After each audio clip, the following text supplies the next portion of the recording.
This video will help you sleep and relax. But before we begin, I would like to know which city you're from and what time you're watching this.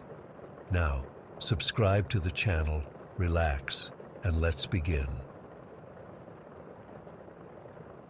I've been a trapper in the backwoods near the Fremont-Winema National Forest for almost 15 years now. Most people these days don't understand this lifestyle, but it suits me. Always been a loner, and out here I answer to nobody but myself. My cabin sits about 20 miles from the nearest paved road, and I like it that way.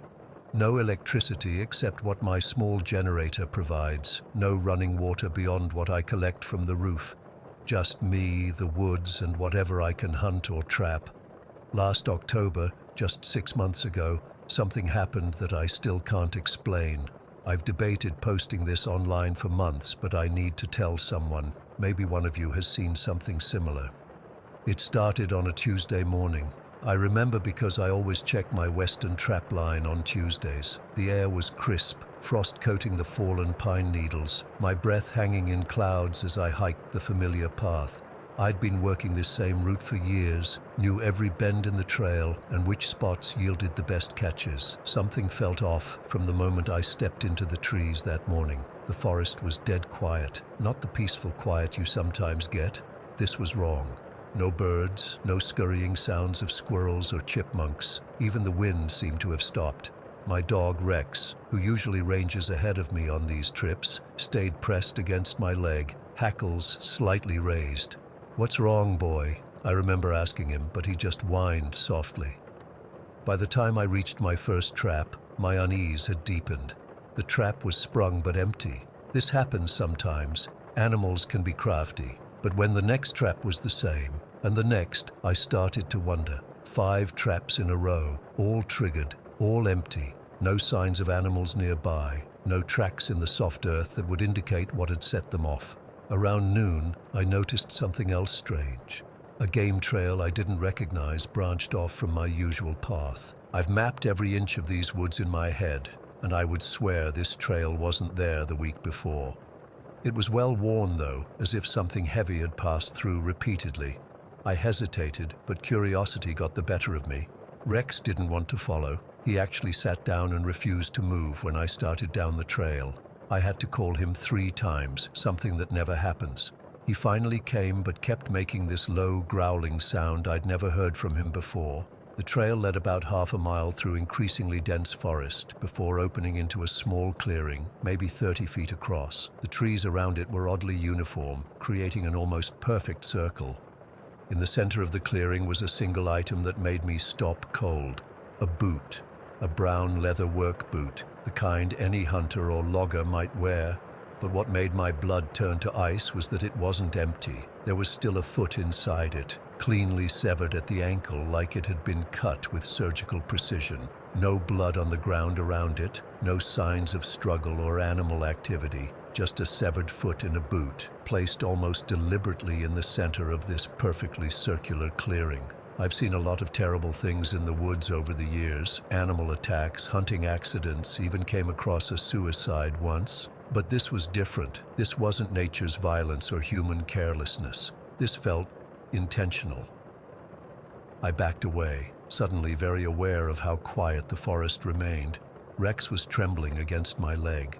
I marked the location on my GPS and got the hell out of there, abandoning the rest of my trapline check.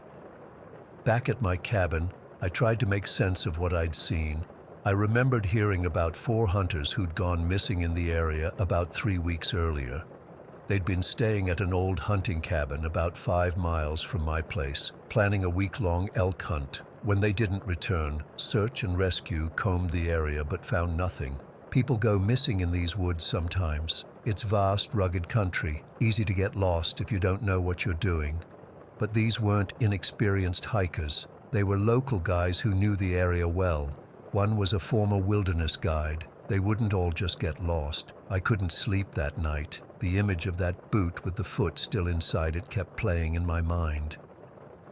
The next morning, I called an old buddy who works Forest Service dispatch.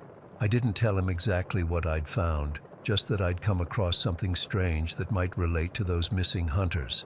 He gave me the coordinates of their cabin. It took me most of the day to hike there.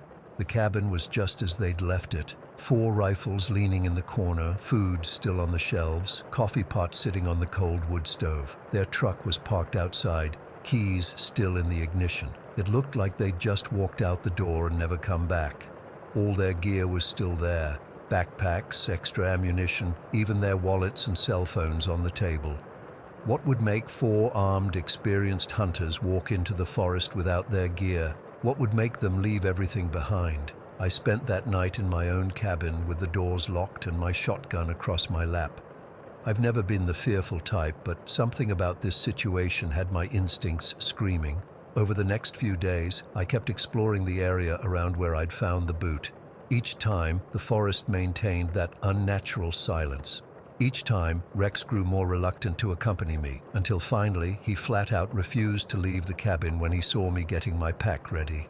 About a quarter-mile north of the clearing with the boot, I found another disturbing sight, a shallow depression in the ground, maybe 8 feet across, surrounded by trees that had been cut, not by chainsaw or axe. The cuts were too clean, too precise, like something had sliced through 6-inch pine trunks with a razor. Inside the depression were human bones.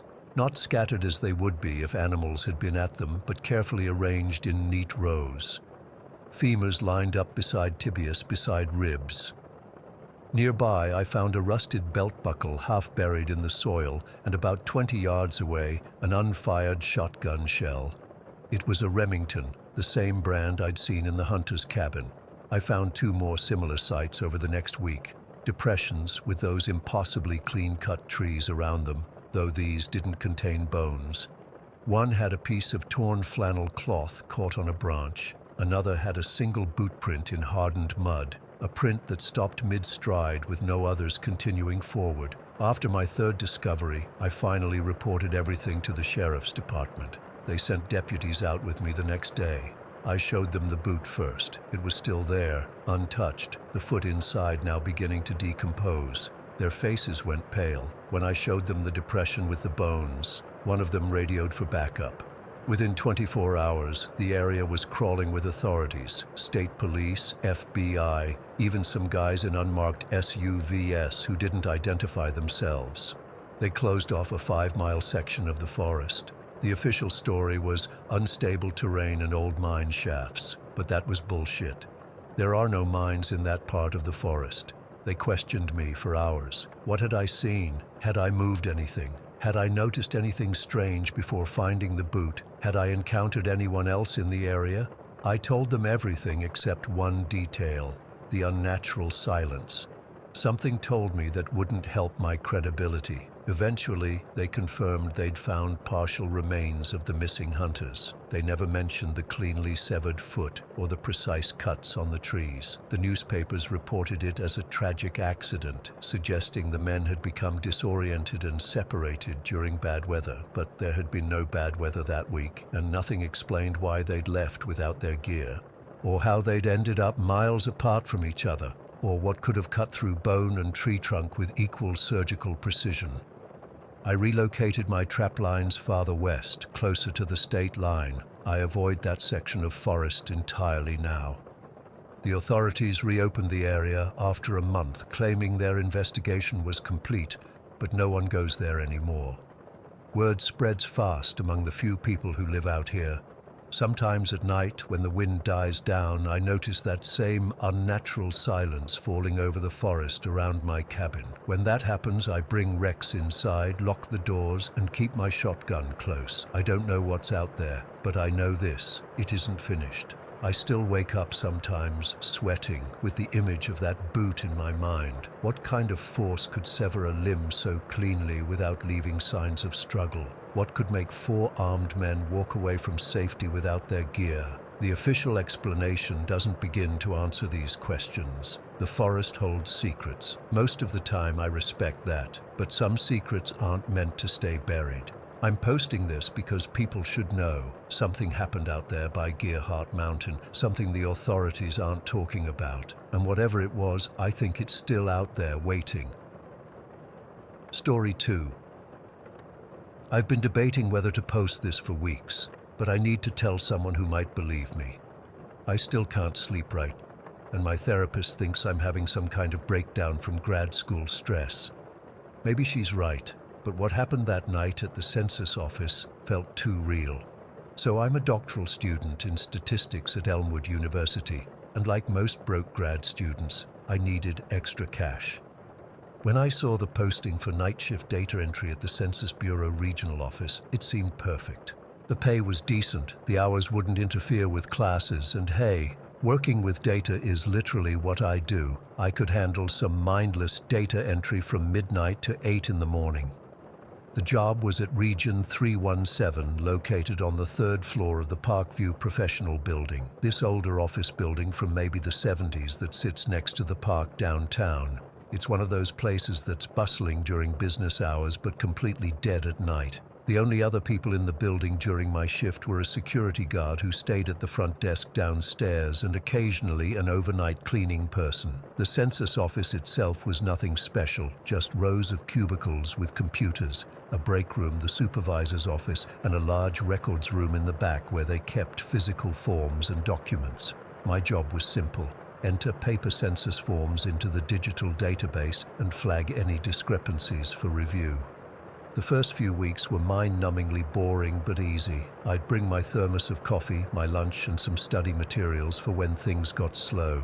The night supervisor, Mrs. Hartwell, would usually leave around 1 in the morning, leaving me alone until the morning crew arrived at 8. She'd give me a stack of forms to digitize, and I'd work through them while listening to podcasts. That all changed during my 3rd week. It was a Tuesday night in October, and a massive thunderstorm had rolled in around midnight. By 2:30 in the morning, it was raging outside, thunder shaking the windows, rain pounding against the glass. The old building creaked and groaned with every gust of wind.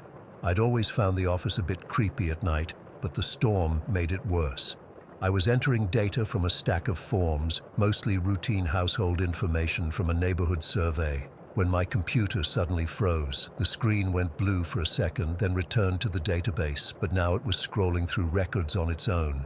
I figured it was a glitch and tried to regain control, but nothing worked. The mouse wouldn't respond and keyboard commands did nothing.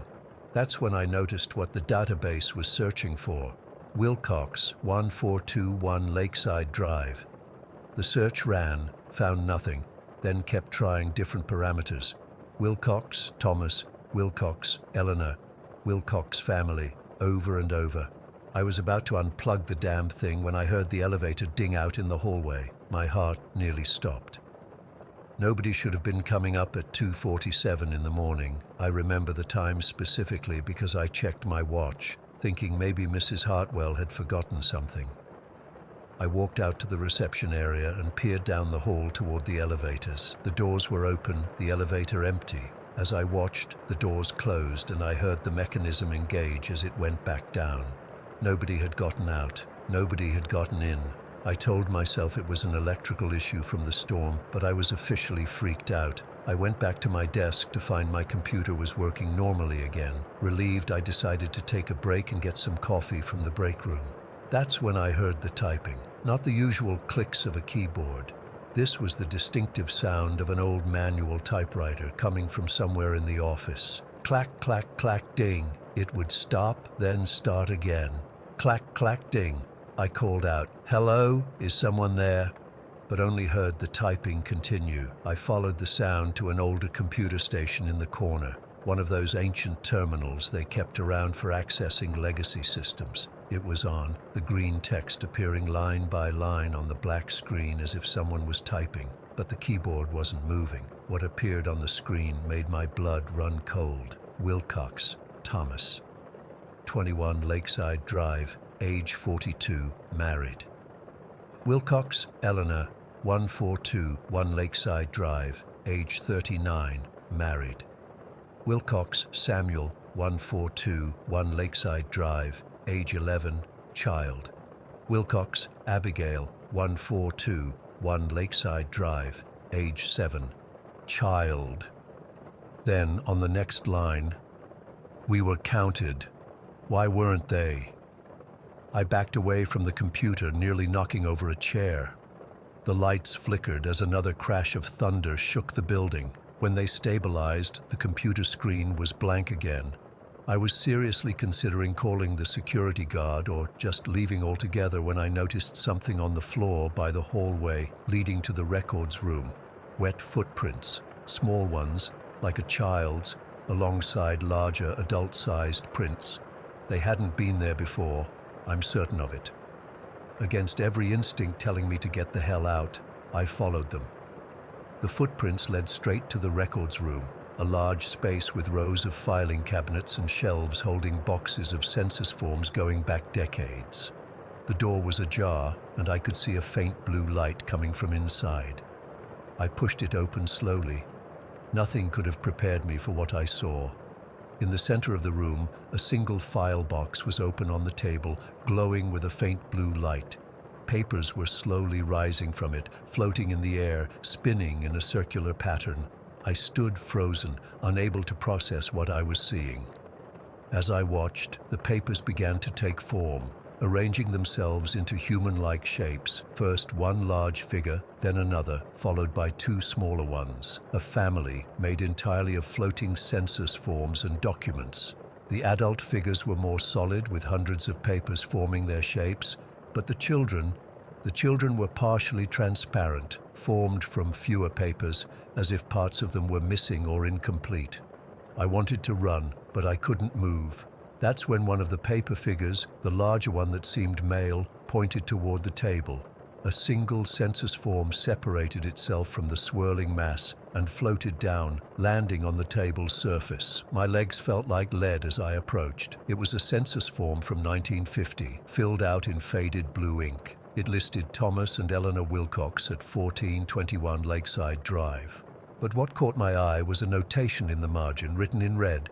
Subject claims two children, Samuel 11 and Abigail 7, residing at address. No evidence found, not counted in official record. When I looked up, the paper figures had moved closer. The children, God, those paper children, reached toward me with arms made of fluttering forms. Their faces were indistinct, but somehow I could feel their sadness, their desperation. A whispering filled the room, coming from everywhere and nowhere.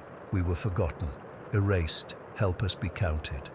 More papers flew from the boxes, swirling around me in a vortex. Through the flying sheets, I could see images forming. A house on fire, screaming parents, two small beds empty, then census takers at the door, a man insisting his children lived there, a woman in tears, officials making notes, shaking their heads, decades of darkness. They wouldn't count us, the whispers continued. They said we didn't exist anymore, but we were here, we are here, correct the record. The form on the table began to change, the red notation fading away. A pen rolled across the table toward me. With shaking hands, I picked it up. I don't know why I did it. Terror, compassion, or just the desperate hope that doing what they wanted would make them leave.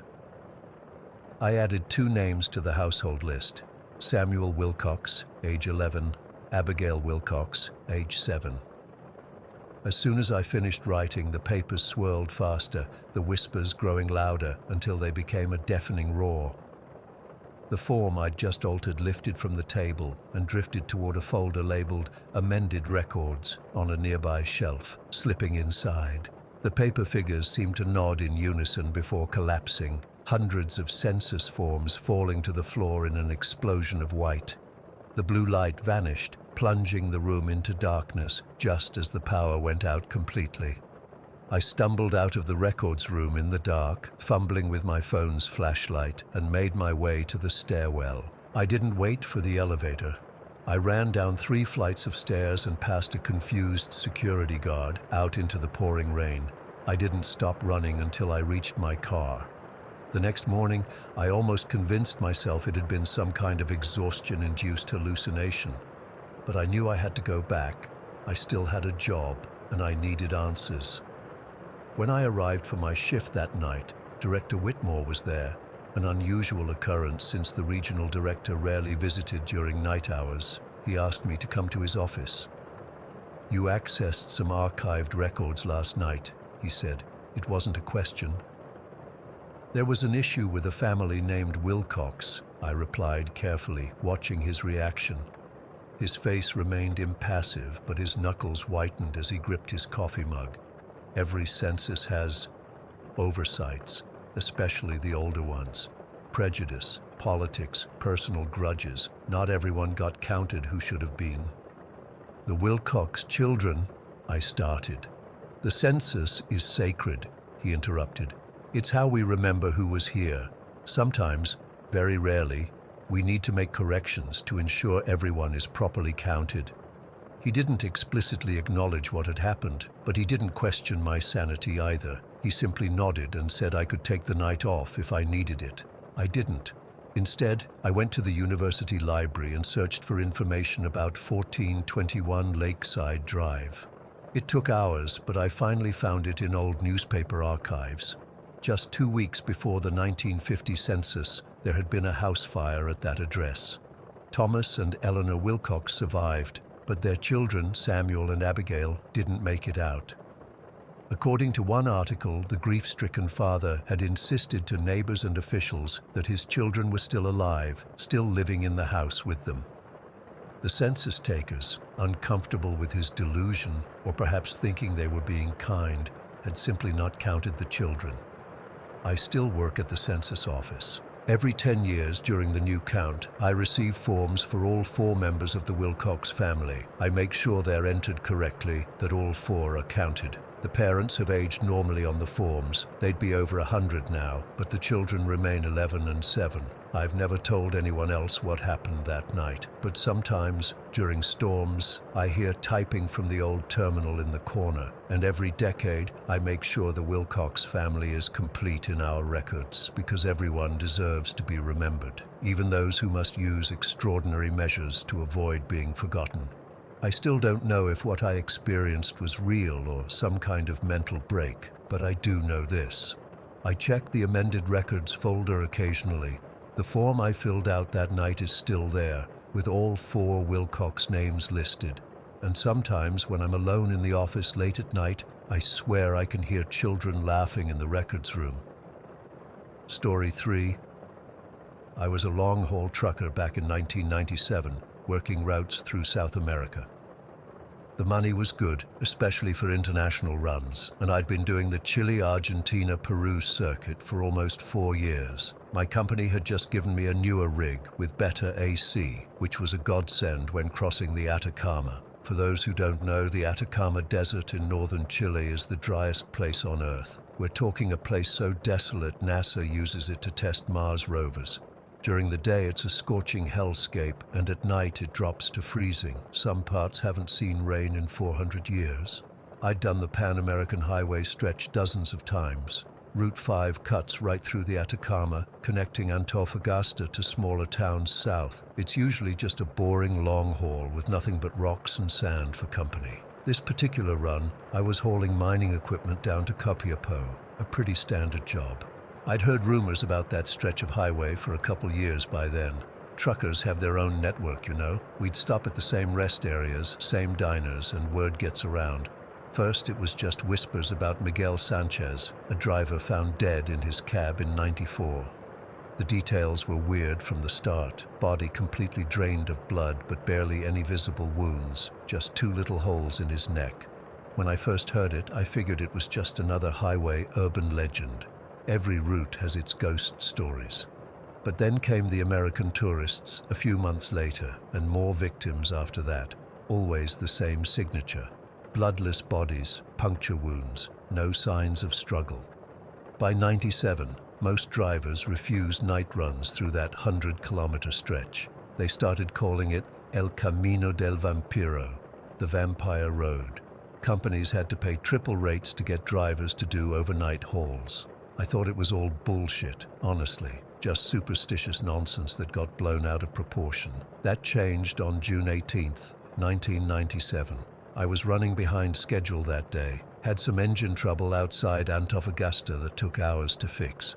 By the time I got back on the road, the sun was already getting low. I should have just stayed in town overnight, but I had deadlines, and the bonus for on-time delivery was too good to pass up. I remember checking my watch as I hit the notorious stretch, 5:23 p.m. Sunset would be around 6:30. I figured I'd be through the worst of it before full dark. The road was completely empty, which wasn't unusual for that area, but it felt different somehow, more deliberate, like everything was holding its breath. About 30 kilometers in, my radio started acting up. First just static, then cutting out completely. I tried different channels, but nothing worked. The static got louder, almost pulsing with a rhythm that made my skin crawl. Then my dash lights flickered. I'm not an easily spooked guy, but I remember gripping the steering wheel tighter, telling myself it was just electrical interference from the mining operations in the area. The Atacama's full of copper mines, and they use all kinds of equipment that can mess with radio signals. The sun was setting fast, painting the desert in deep reds and purples. It's actually beautiful out there when the light hits right, but that evening it just looked like the whole landscape was soaked in blood. Around 6:15, my truck started losing power. The engine sputtered, and I felt the rig slowing down even though my foot was steady on the gas. The temperature gauge was normal, fuel levels fine. No obvious reason for it to be struggling. I managed to pull over onto the shoulder before it died completely. I sat there for a minute, trying the ignition with no response, just that awful clicking sound of a dead battery. Though I knew damn well the battery was new, I tried the radio again, nothing but that pulsing static. My cell phone had no signal, which was expected out there. The sun was just a sliver on the horizon now. According to the stories, that's when things happened. Twilight, when day surrenders to night. I told myself I was being ridiculous, but I still made sure all my doors were locked before popping the hood. I grabbed my flashlight and stepped out. The desert air was already cooling rapidly, that harsh transition the Atacama is known for. No sounds except the ticking of my engine cooling down and the whisper of wind across sand. I remember how unnaturally quiet it was. No insects, no distant traffic, nothing. When I opened the hood, I couldn't find anything obviously wrong. Connections looked good, nothing leaking, no visible damage. I was checking the battery terminals when I felt it, a drop in temperature that was too sudden, too localized, like walking into a freezer. My breath fogged in front of me, even though the air just a meter away was still warm. Then I heard something shift in the sand behind me. Not footsteps exactly, more like fabric dragging across the ground. I spun around, flashlight beam cutting through the growing darkness. Nothing there, just empty road stretching in both directions. But the cold spot had moved with me, like it was surrounding me specifically. The hairs on my arms stood up, and not just from the cold. That's when I noticed something weird about my shadow on the ground. It looked wrong, elongated beyond what the angle of my flashlight should create, and it seemed to be moving slightly out of sync with me. I backed up against the truck, keeping the flashlight moving. The twilight was fading fast, the desert turning to silhouettes and darkness. My heart was pounding so hard I could feel it in my throat. That's when I spotted something on the road about 50 meters ahead. A figure just standing there, tall and impossibly thin, like someone stretched vertically. I couldn't make out features, just a black shape against the slightly lighter background of the road. I called out, "Hola, necesita ayuda? Hello, need help?" No response. The figure didn't move, but I swear the static on my truck radio got louder, even though the engine was off and it shouldn't have been making any noise at all. I decided right then I wasn't staying outside. I scrambled back into the cab, slamming and locking the door.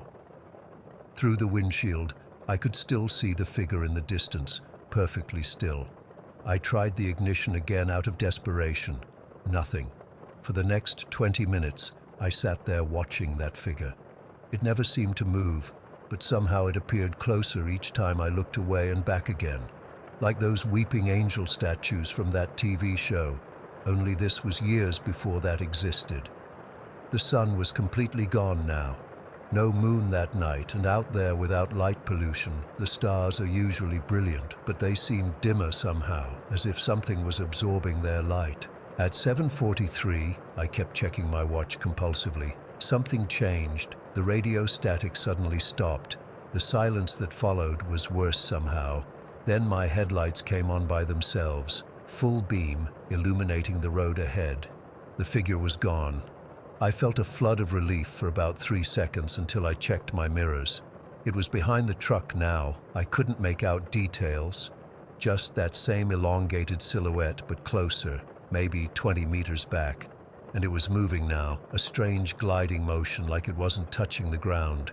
I tried the ignition again, and this time the engine roared to life. I didn't question it, just threw it in gear and floored it. The speedometer climbed, 60, 80, 100 kilometers per hour. The road was straight and empty, and I was running on pure adrenaline.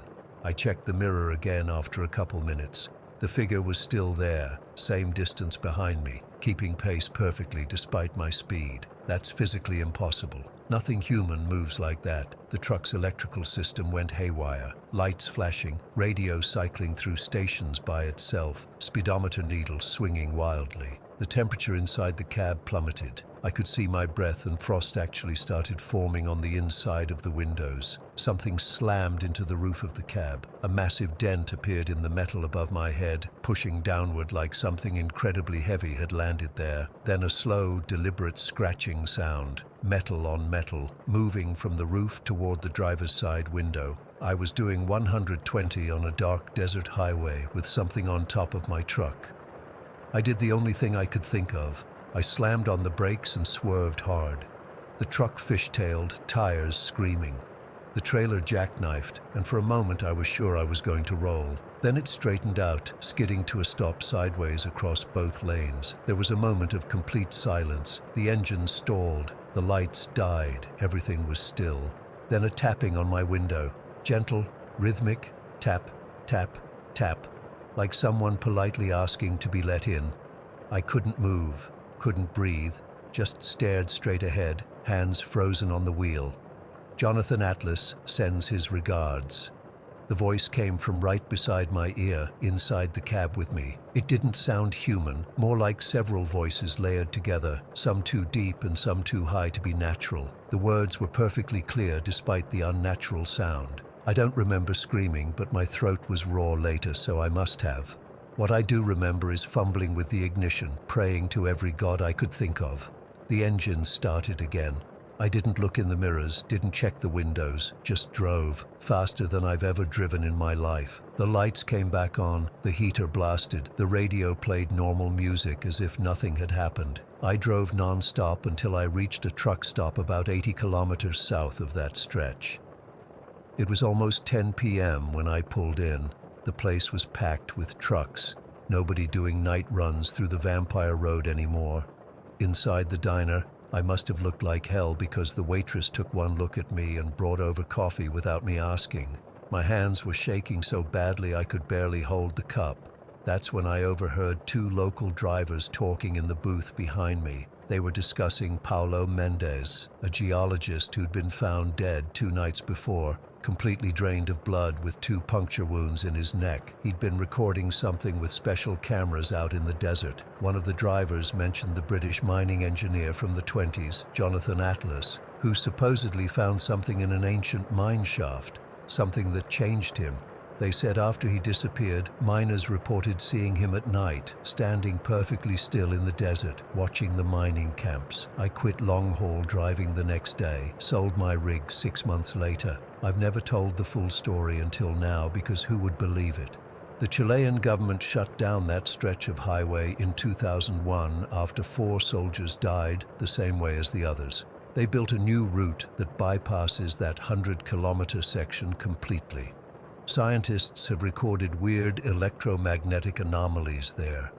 They say it peaks at sunset. I say it's something else entirely. I still have that truck's roof panel in my garage, the dent and the scratches. The marks don't match any known animal or tool. Sometimes at sunset, I swear they look fresh again, like they were just made. And sometimes, when I'm falling asleep, I hear that voice again. Jonathan Atlas sends his regards. I'll never drive through any desert at night again. Some roads are better left untraveled. Story. I work as a pharmaceutical sales rep covering the Northeast region. Nothing glamorous. Lots of driving between hospitals and doctors' offices, staying in mediocre hotels, and eating too many meals from gas stations. My job takes me all over Massachusetts, Connecticut, and sometimes into New York. Usually I don't mind the driving. It gives me time to think, listen to podcasts, whatever. Last winter, February 17th, 2018 to be exact, I was driving back to Boston after a 3-day conference in Albany. It was around 7 in the evening, and a nasty snowstorm had kicked up. The weather forecast had mentioned light flurries, but this was turning into several inches, with the wind whipping it across the road. I probably should have stayed another night in Albany, but I was desperate to get home to my own bed. I was taking Route 44 through the Berkshires. If you've never driven it in winter, it's basically a winding road through dense forest that gets minimal maintenance during storms.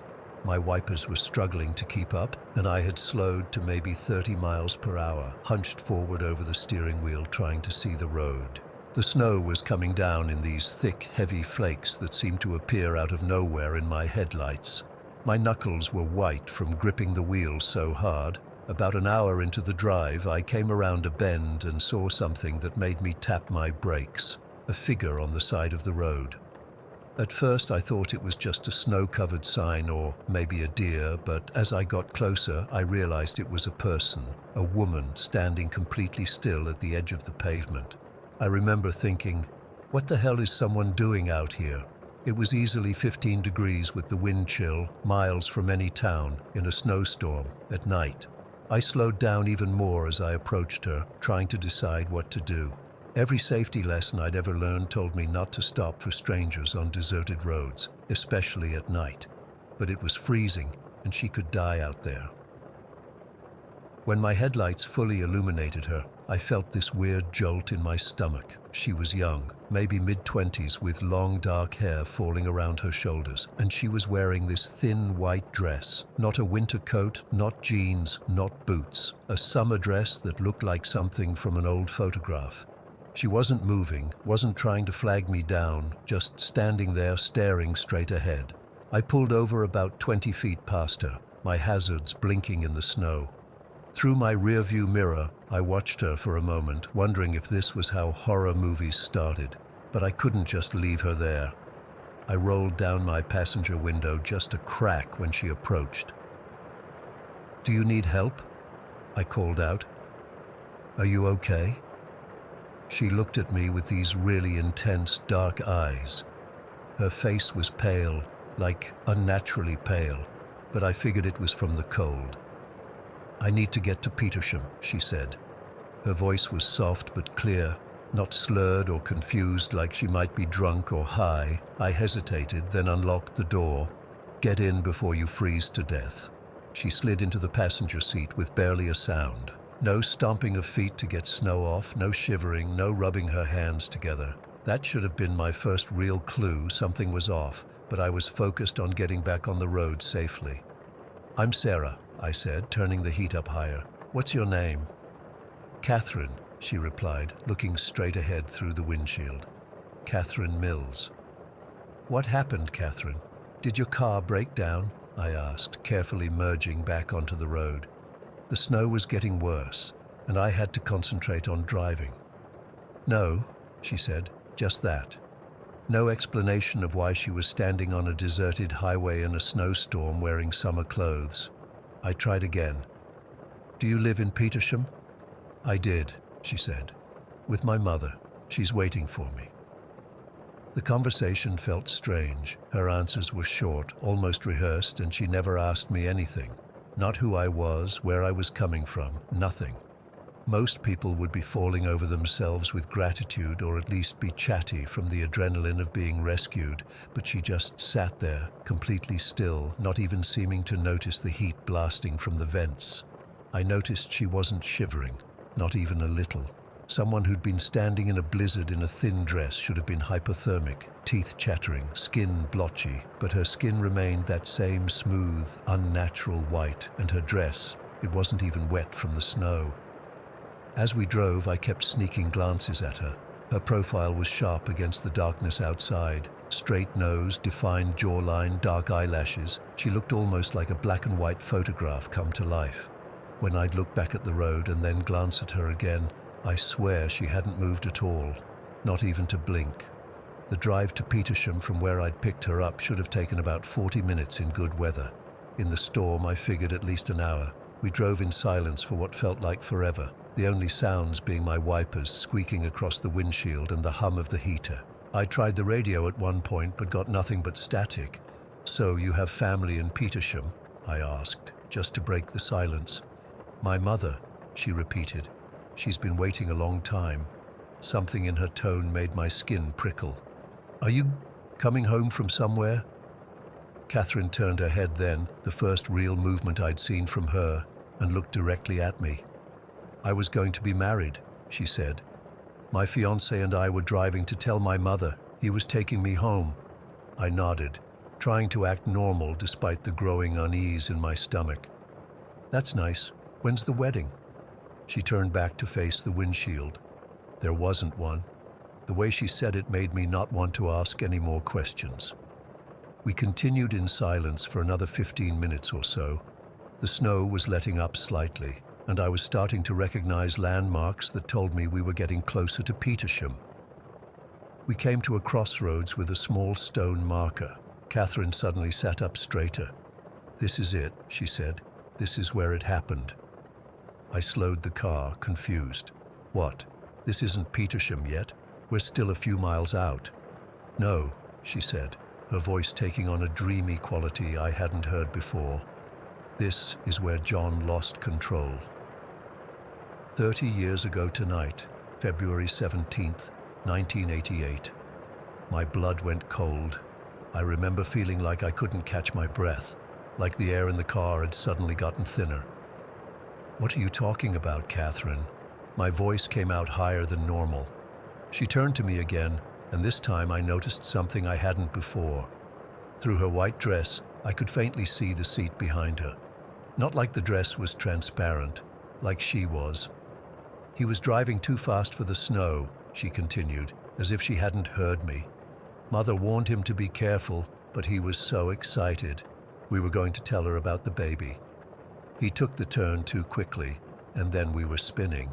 I remember the headlights coming toward us." I'd stopped the car without realizing it, right in the middle of the empty road. My hands were shaking so badly I couldn't hold the steering wheel properly.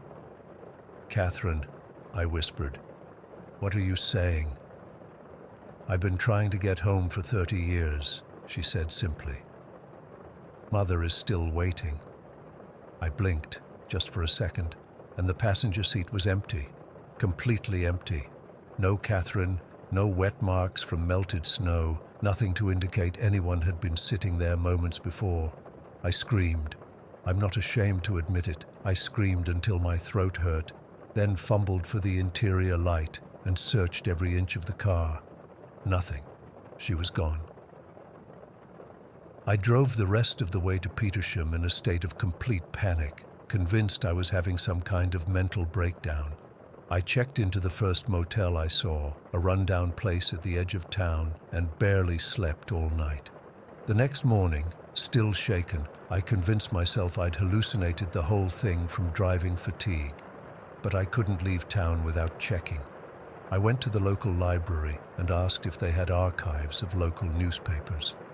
The librarian, an older woman with gray hair and kind eyes, showed me to their microfiche collection.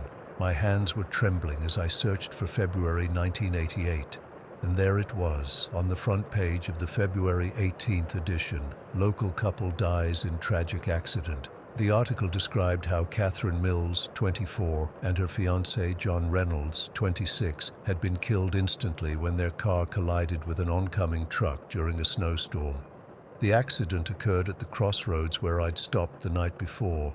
The article mentioned that Catherine's mother was devastated by the loss. There was a photo, the same intense dark eyes, the same straight nose and defined jawline. It was her, the woman who had been in my car. I left the library in a daze and drove back to Boston that day, taking a different route and driving well above the speed limit the entire way. 3 weeks later, a letter arrived at my apartment. No return address, just my name written in shaky handwriting. Inside was a single sheet of paper. "Dear Ms. Whitmore, every year, I seek out those who have encountered my Catherine on that lonely road. She appears to one or two travelers each February, always trying to find her way home to me. Thank you for your kindness to my daughter. If you should ever see her again, please tell her that her room remains just as she left it, and that I still wait for her return. With gratitude, Eleanor Mills. I have no idea how she got my name or address. I never told Catherine my last name, and I certainly never mentioned where I lived. I couldn't stay in Massachusetts after that. I requested a transfer to California and moved within 2 months. I don't drive alone at night anymore if I can help it, and I've turned down every business trip that might take me anywhere near the Berkshires in winter. I've researched it since then. There have been 17 documented encounters with Catherine's ghost on Route 44, all during February snowstorms. The accident rate around that crossroads is 40% higher than comparable highways in the region. Many survivors report swerving to avoid a woman in a white dress standing in the road. I don't know why she chose me that night, or what she wanted. All I know is that somewhere in Petersham, there might still be an old woman waiting for a daughter who will never come home. And every February when the snow falls, Catherine Mills stands by the roadside looking for someone to take her there. Story 5. I never believed in ghosts or anything supernatural, but I'm still trying to make sense of what happened to me last month after I moved to Westbrook. I know this might sound completely insane, but I need to tell someone because I can't sleep anymore, and I'm starting to think I'm losing my mind. After 5 years of non-stop hustle in Boston, I was burnt out. My therapist suggested a change of scenery, somewhere quiet where I could breathe and reset.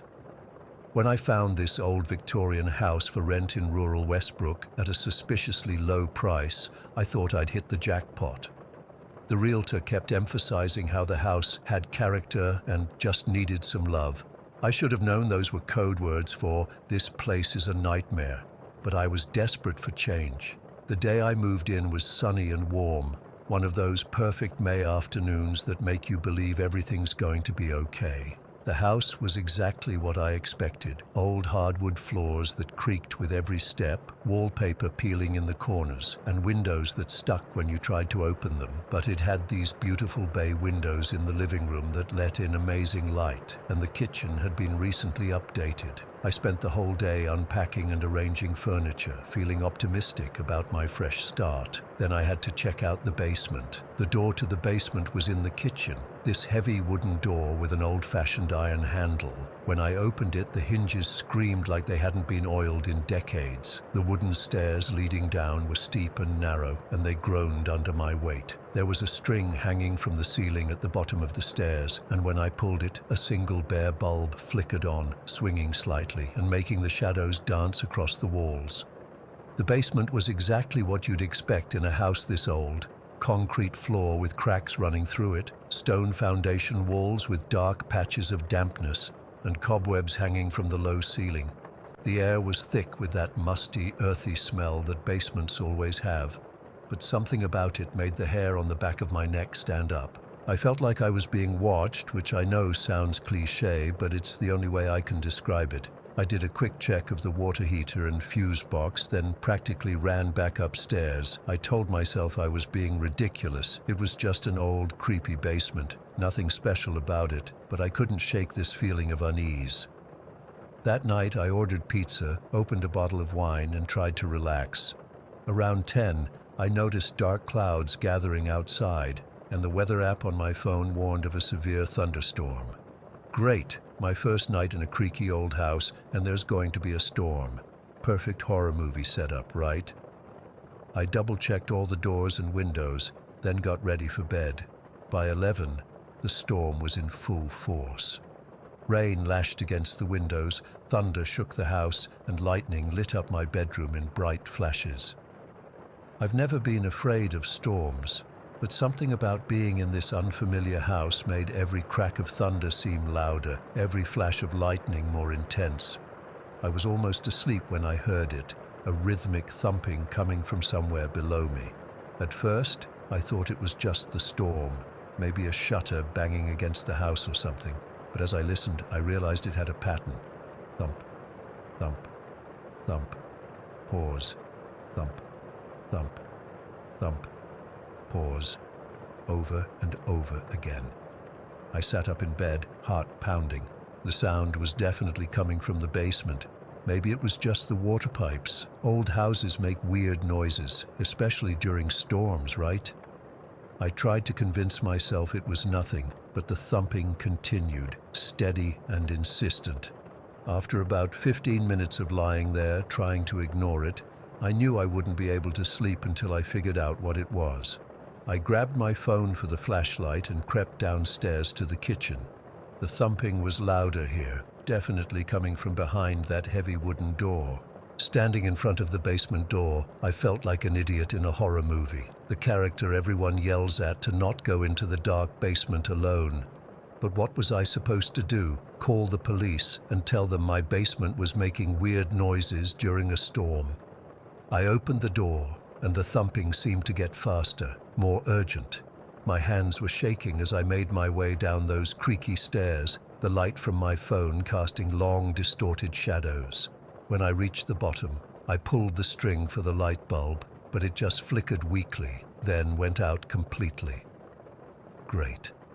Using just my phone's flashlight, I started looking around, trying to find the source of the thumping. It seemed to be coming from the far corner of the basement, where the stone foundation met the concrete floor. As I moved closer, the thumping suddenly stopped. The silence that followed was somehow worse than the noise had been.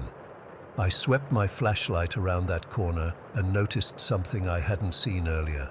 A small door, about 3 feet high, built into the wall.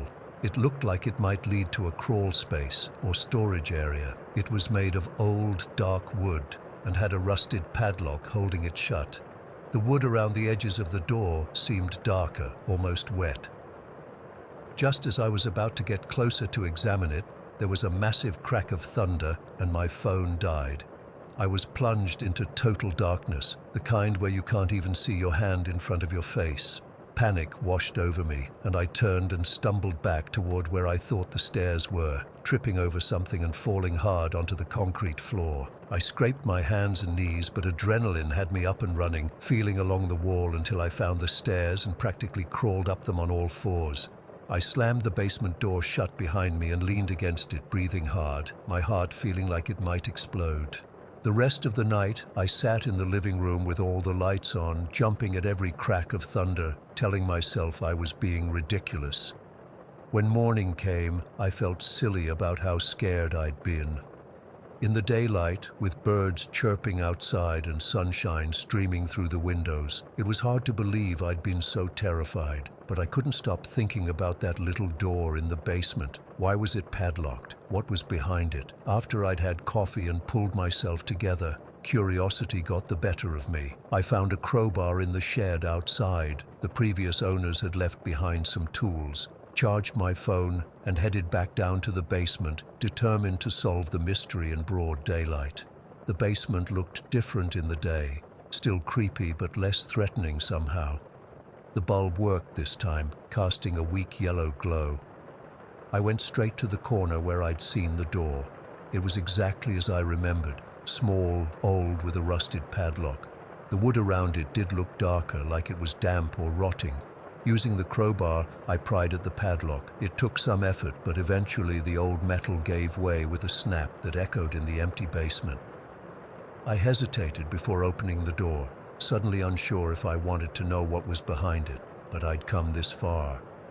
I pulled the door open, revealing a narrow passageway that seemed to lead under the house. It was too small for me to stand up in. I'd have to crawl. There was no way I was going in there without knowing what was at the end, so I shined my flashlight down the passage. About 10 feet in, it opened up into what looked like a small room. Something compelled me forward. I got down on my hands and knees and crawled through the passageway, ignoring the voice in my head screaming at me to turn around. The passage was damp and smelled of earth and decay. Cobwebs clung to my hair and face as I moved forward. When I reached the room at the end, I slowly stood up. It was about 8 feet square, with a dirt floor and stone walls. There was a single chair in the center of the room facing away from me, and sitting in the chair was what appeared to be a young girl. My blood turned to ice. She wasn't moving. Her long dark hair hung down her back, and she was wearing what looked like an old-fashioned white nightgown. For a moment I thought it might be a doll or mannequin. Then her head slowly turned. Her face was pale, almost grey, with hollow cheeks and dark circles under her eyes that looked like bruises. But it was her eyes that made me unable to move or breathe. They were completely empty, like black holes in her face, without any white or iris or pupil, just emptiness. She fixed those hollow eyes on me and whispered, "Why did you leave me?" Her voice wasn't right. It sounded like multiple voices layered on top of each other, some high and childlike, others deep and guttural. I dropped my flashlight, and it rolled on the dirt floor, casting wild shadows across the walls. The girl started to rise from the chair, still staring at me with those impossible eyes, still whispering that question over and over. "Why did you leave me? Why did you leave me?" I don't remember how I got out of there. I have flashes of crawling through the passage, her voice getting louder behind me, of slamming the small door shut and running up the basement stairs, of locking the basement door and then running straight out of the house to my car. I spent that night in my car, parked at a 24-hour Walmart, trying to convince myself I'd hallucinated the whole thing. Maybe there was mold in the basement that made me see things. Maybe I was having some kind of breakdown from stress. But the next night, as I sat in my car contemplating whether to go back into the house to at least get some clothes and my laptop, I heard it again, that rhythmic thumping. But this time it wasn't coming from the house. It was coming from directly beneath my car. Thump, thump, thump, pause. Thump, thump, thump, pause. I drove away that night and never went back. I left everything I owned in that house. Clothes, furniture, family photos, everything. I just drove until I couldn't anymore, checked into a motel, and called my landlord the next day to terminate my lease. I made up some emergency about a sick relative, paid the penalty for breaking the lease, and told him to keep my security deposit and donate anything I left behind. I'm in a different state now, staying with a college friend while I try to figure out what to do next. I haven't told anyone what really happened. How could I? They'd think I was crazy. Maybe I am.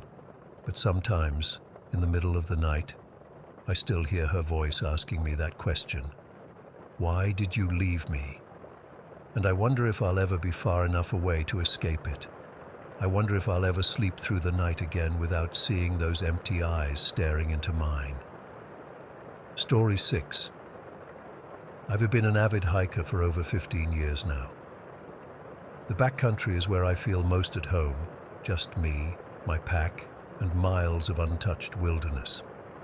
I've always preferred solo hiking. The solitude centers me in a way nothing else can. Last month, though, something happened that's made me question everything I thought I knew about being alone in the woods. I'm pretty methodical about my safety protocols. I always leave detailed itineraries with 2 separate people, carry a satellite messenger, have extensive first aid training, and yes, I always pack 2 knives, a fixed blade on my hip and a folding knife in my pocket. Some hiking friends tease me about it, but redundancy keeps you alive out there. When things go wrong in the backcountry, they go wrong fast.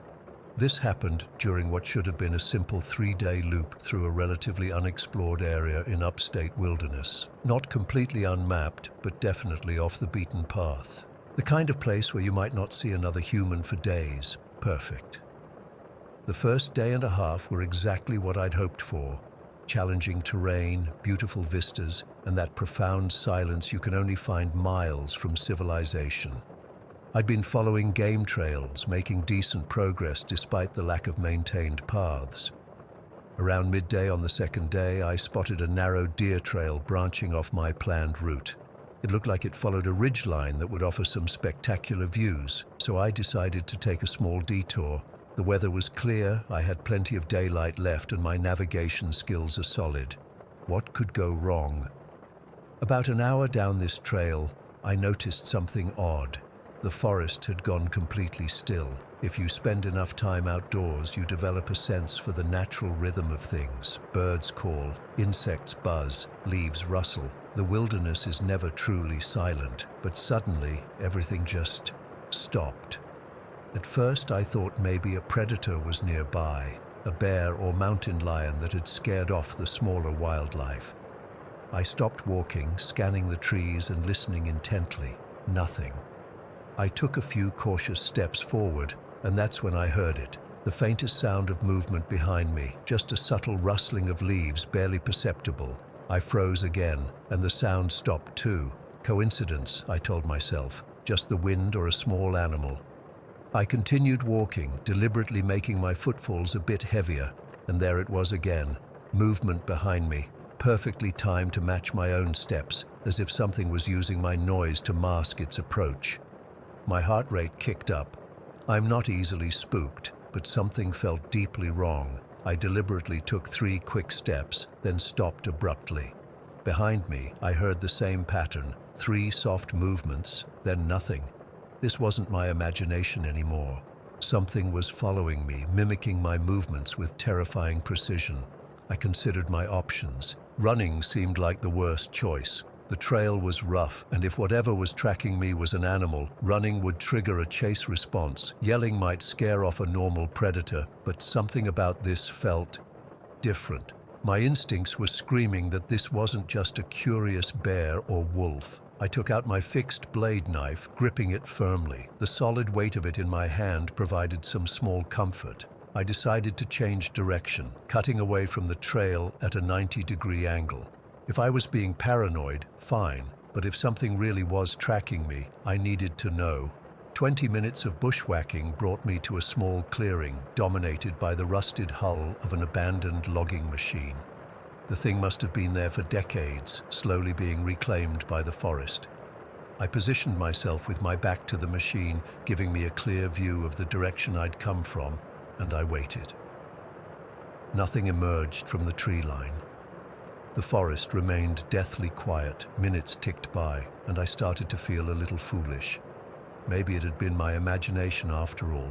Just to be sure, I decided to test whatever might be out there. I took my water bottle and tossed it hard into the bushes about 30 feet to my right. What happened next still makes my skin crawl when I think about it. The bottle should have made a distinctive sound hitting the ground. Instead, there was a dull, muffled thud, as if it had landed on something soft, something that shouldn't have been there. I stared at the spot where my bottle had disappeared. I needed that water, but there was no way in hell I was going to retrieve it. As I tried to process what had just happened, I heard something that turned my blood to ice. Breathing. Not my own panicked breaths, but something else. Something directly behind me. I spun around, knife raised defensively, but there was nothing there except the rusted logging machine. The breathing had been so close it should have been right in my face, but I was completely alone in the clearing, or at least I appeared to be alone. A memory surfaced, something I'd observed countless times with my cat at home, how it could stalk across a room so silently, seeming to almost disappear despite being in plain sight. How it would freeze in perfect stillness, its movements so precisely controlled that prey animals wouldn't register its presence until it was too late. Whatever was hunting me had that same capability, but at a scale that seemed impossible. It was close enough that I could hear its breathing, yet somehow remaining completely invisible to me. I became aware of every sound my own body was making, my ragged breathing, the blood pounding in my ears, the rustle of my clothes as I shifted my weight. All of it felt too loud, too revealing. I was broadcasting my position while my hunter remained perfectly concealed. The realization hit me like a physical blow. This thing was intelligent. It wasn't just following me, it was deliberately stalking me, testing me, studying my reactions. No animal I know of hunts like that. I needed to move. Standing frozen in place was only giving it more time to plan whatever came next. I backed away from the logging machine, keeping my eyes on the surrounding forest. The breathing had stopped, but I knew with absolute certainty that I wasn't alone. I chose a direction and started walking. Not running, but moving with purpose. Every few steps I'd change direction slightly, trying to make my movements unpredictable. All the while I strained to hear any sign of pursuit. It didn't take long. The pattern continued. When I walked, something moved behind me. When I stopped, it stopped too. But now there was a difference. It wasn't trying to hide anymore. The sounds were more obvious, closer, as if it wanted me to know it was there. I walked for hours. My planned route was long forgotten. All that mattered was finding my way back to civilization. The sun was starting to dip toward the horizon, and the thought of being in these woods after dark was unbearable. Finally, mercifully, I spotted what looked like a service road cutting through the trees ahead. I picked up my pace, hope surging through me. When my boots hit the gravel surface of the road, I nearly cried with relief. A quarter-mile down the road, I found a trail marker. I was back on the map, back in known territory. I followed the road until it connected with a main trail, then practically jogged the 4 miles back to my car. The entire time, I felt eyes on me, even on the established trail. Even as the forest sounds gradually returned to normal, I couldn't shake the feeling of being watched. I reached my car just as darkness was falling. I threw my pack in the back seat, got in, locked the doors, and sat there shaking for a good 20 minutes before I felt steady enough to drive. Physically, I was fine. Nothing had touched me. Nothing had even shown itself. But something had hunted me through those woods for hours. Something that could move with impossible stealth. Something intelligent enough to study my reactions and adjust its tactics. It's been a month now and I still haven't been able to bring myself to go hiking again. I keep trying to rationalize what happened. Maybe it was just a mountain lion. Maybe my fear amplified normal forest sounds. Maybe.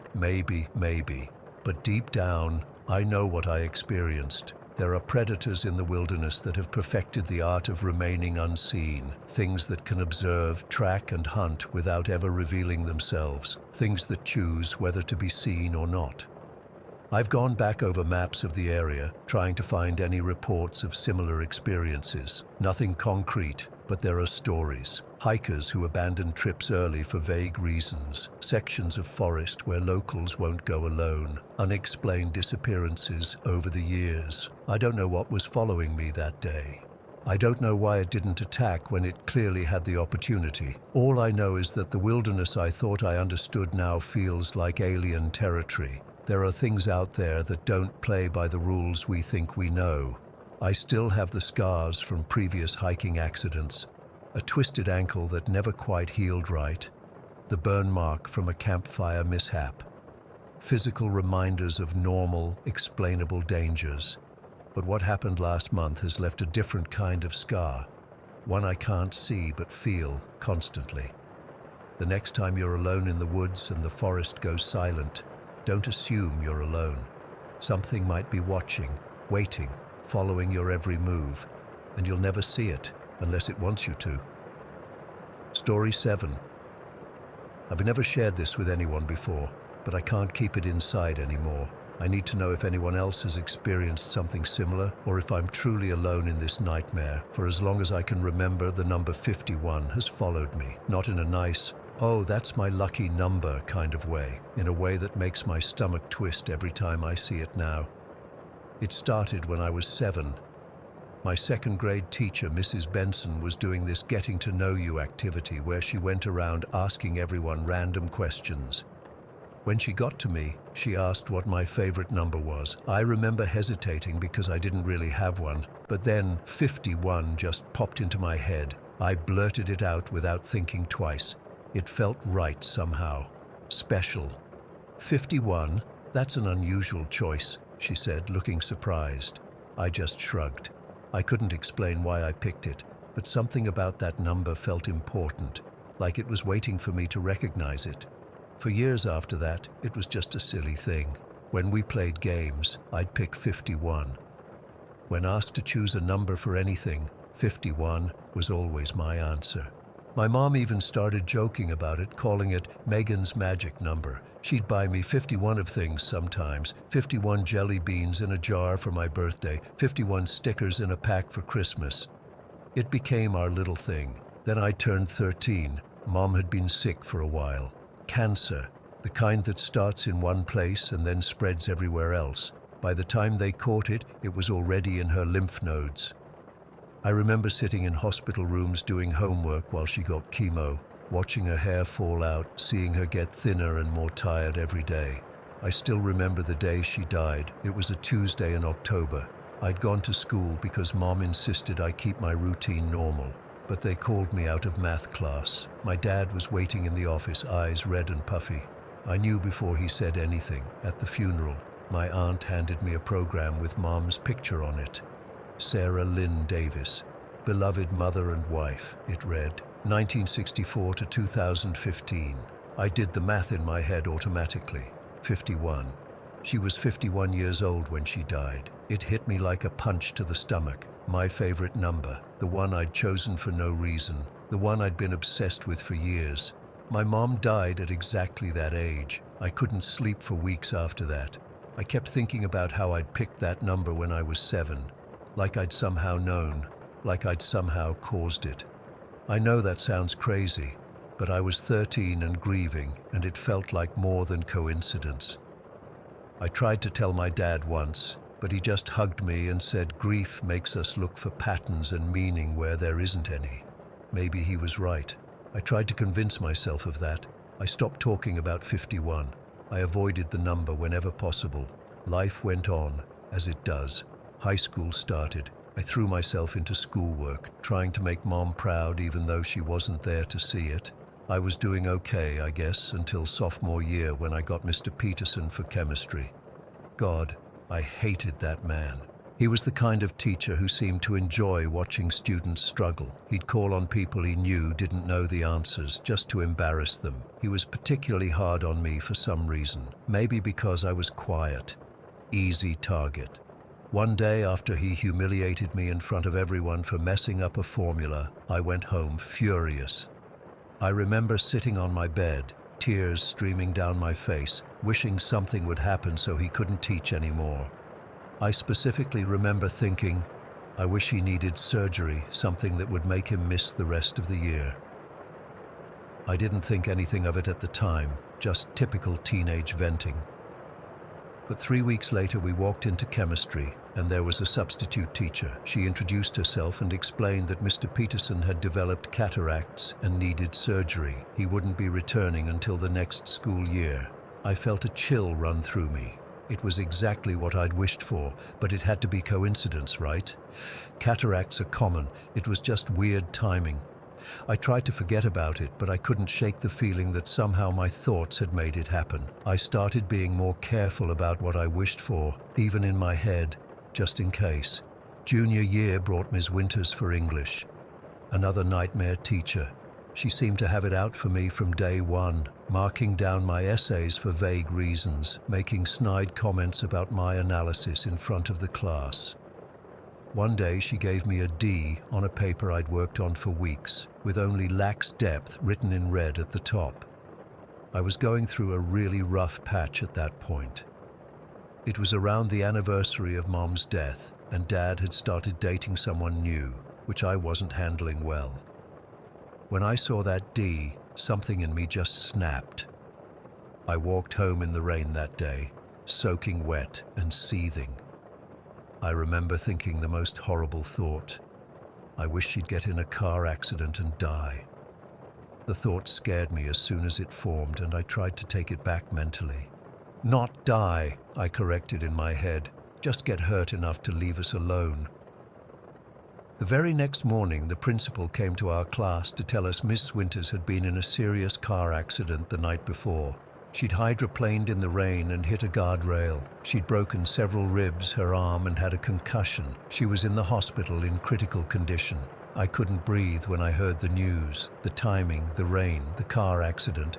It was exactly what I'd thought about. I'd been specific about not wanting her to die, and she hadn't died. She'd just been hurt badly, exactly as I'd wished. I had a panic attack in the bathroom after that announcement. A girl I barely knew found me hyperventilating in the stall and got the school nurse. They called my dad, who took me home early. I couldn't tell him why I was so upset. How could I explain that I thought I was causing terrible things to happen to people just by thinking about them? After that, I became paranoid about my thoughts. I'd catch myself starting to think something negative about someone and immediately try to replace it with positive thoughts. I hope they have a good day. I hope they're happy and healthy. It became almost like a compulsion. Ms. Winters eventually recovered and came back to school the following year, but she was different, quieter, less harsh. Sometimes I'd catch her looking at me strangely, like she somehow knew I'd had something to do with her accident. That's impossible, of course. But guilt makes you paranoid. The worst part was connecting it all back to my mom. Had I somehow, as a 7-year-old, set something in motion by choosing 51 as my favorite number? Had I inadvertently determined when she would die? The thought was unbearable, but I couldn't escape it. I graduated high school and went to college a few hours away from home. I needed the distance, needed to escape the memories and the fear. I majored in psychology, partly because I wanted to understand if what I was experiencing was real or just some bizarre form of magical thinking brought on by trauma. I learned about confirmation bias, how we notice things that confirm what we already believe and ignore evidence that contradicts it. I learned about coincidence and probability. I tried to convince myself that everything that had happened was just random chance that my brain had connected into a pattern. But then, during my senior year of college, my roommate Jenna got on my case about always doing the dishes, cleaning up after her, and basically being her personal maid. After one particularly nasty argument where she called me pathetic for not standing up for myself, I went for a long walk to cool down. I was so angry. I remember thinking, I wish she knew what it felt like to really struggle. I wish she had to deal with something genuinely difficult instead of complaining about stupid things. A week later, Jenna's mom was diagnosed with breast cancer. When she told me, sobbing in our dorm room, I felt the blood drain from my face. I hugged her and said all the right things, that I was sorry, that her mom would fight it, that I'd help however I could. But inside, I was screaming. Had I done this? Had my angry wish somehow made this happen? That night, I searched online for hours, looking for any explanation. People who could curse others with their thoughts. People whose wishes came true in twisted ways. I found nothing credible, just superstitions and stories. After graduation, I made a conscious decision to focus on positive thoughts. I channeled my energy into volunteer work, into building a career helping others. I tried to be the kind of person who brings good into the world, not harm. I became almost obsessively positive, afraid of what would happen if I let negative thoughts take root, but the fear never fully went away. Sometimes I'd see the number 51 on a building, on a receipt, on a license plate, and feel that same sick dread I felt at my mother's funeral. Sometimes I'd catch myself thinking something negative about someone and immediately panic, wondering what terrible thing might now be set in motion. I'm 32 now. It's been almost 20 years since Mom died. I've never told anyone the full story until now. I've dated, had friends, built a life, but I've always kept people at a distance, afraid of what might happen if I ever truly got angry at someone I loved. Last week, I was at the grocery store when my total came to $51.51. The cashier commented on the repeating numbers, saying, "Ooh, that must be lucky." I nearly threw up right there. That night, I dreamed of my mother. She was healthy, vibrant, the way she was before the cancer. In the dream, she hugged me and said, "It wasn't your fault, Meggie. Numbers are just numbers." I woke up crying. I don't know if writing this will help or make things worse. Maybe someone reading this has experienced something similar. Maybe someone has answers, or maybe putting this out into the world will somehow break whatever strange hold this number has had on my life. All I know is that I'm tired of being afraid of my own thoughts. I'm tired of wondering if I'm cursed or crazy, or somewhere in between. I'm tired of feeling responsible for tragedies I logically know I couldn't have caused. But logic doesn't help when it's 3 in the morning and you're staring at the ceiling, wondering if the random number you chose as a child somehow sealed your mother's fate. Story 8. Underseld. I still can't sleep properly after what happened last summer. Every little noise in my house makes me jump, and I've developed this obsessive habit of checking all the locks 3 times before bed. My therapist says writing about it might help me process everything, so here goes. I've lived in Maplewood my entire life, 17 years in the same creaky old house that's been in my family for generations. It's one of those places with character, as my mom likes to say. Translation: uneven floorboards, doors that stick in humid weather, and walls that make weird settling noises at night. I was used to all that. I never felt scared there. It was home. Until that night in June, my parents were celebrating their 20th anniversary with a weekend getaway to this fancy lakeside resort about 3 hours away. They'd been planning it for months. I convinced them I'd be fine staying home alone. I was 17, responsible, and honestly looking forward to having the place to myself. My best friend Mia was supposed to come over for a movie marathon, but she bailed last minute because she got sick. So there I was, alone in the house while one of the worst summer storms I'd ever seen raged outside. The rain was coming down in sheets, pounding against the windows like it wanted in. The wind howled through the trees, making these eerie whistling sounds that kept distracting me from my homework. The power had flickered a few times, but thankfully stayed on. Around 9:30 that night, I was sprawled on the living room couch with my calculus textbook, my phone, and a bowl of microwave popcorn. The TV was playing some reality show I wasn't really watching, just background noise to make the house feel less empty. That's when I heard it, a thump from below, not the usual house-settling noise I was used to. This was heavier, more deliberate. I muted the TV and listened, nothing for a minute, then another thump, followed by what sounded like something being dragged across the floor. My first thought was that maybe a window had broken and some animal had gotten in. We'd had raccoons in our garage before, but this sounded bigger. The basement was directly under the living room, so the sound was coming from right beneath me. I texted my friend Mia, "Weird noises coming from basement, probably nothing but kind of freaked out." She replied almost immediately, "Check it out, but keep your phone on you, call if anything weird." I grabbed the baseball bat my dad keeps by the front door, small town, but he's always been cautious, and walked to the basement door. It's this old wooden door in the hallway near the kitchen that always feels cold to the touch. I stood there for what felt like forever, my hand on the knob, listening. Another thump, then a shuffling sound. I called out, "Hello?" feeling stupid as soon as I said it.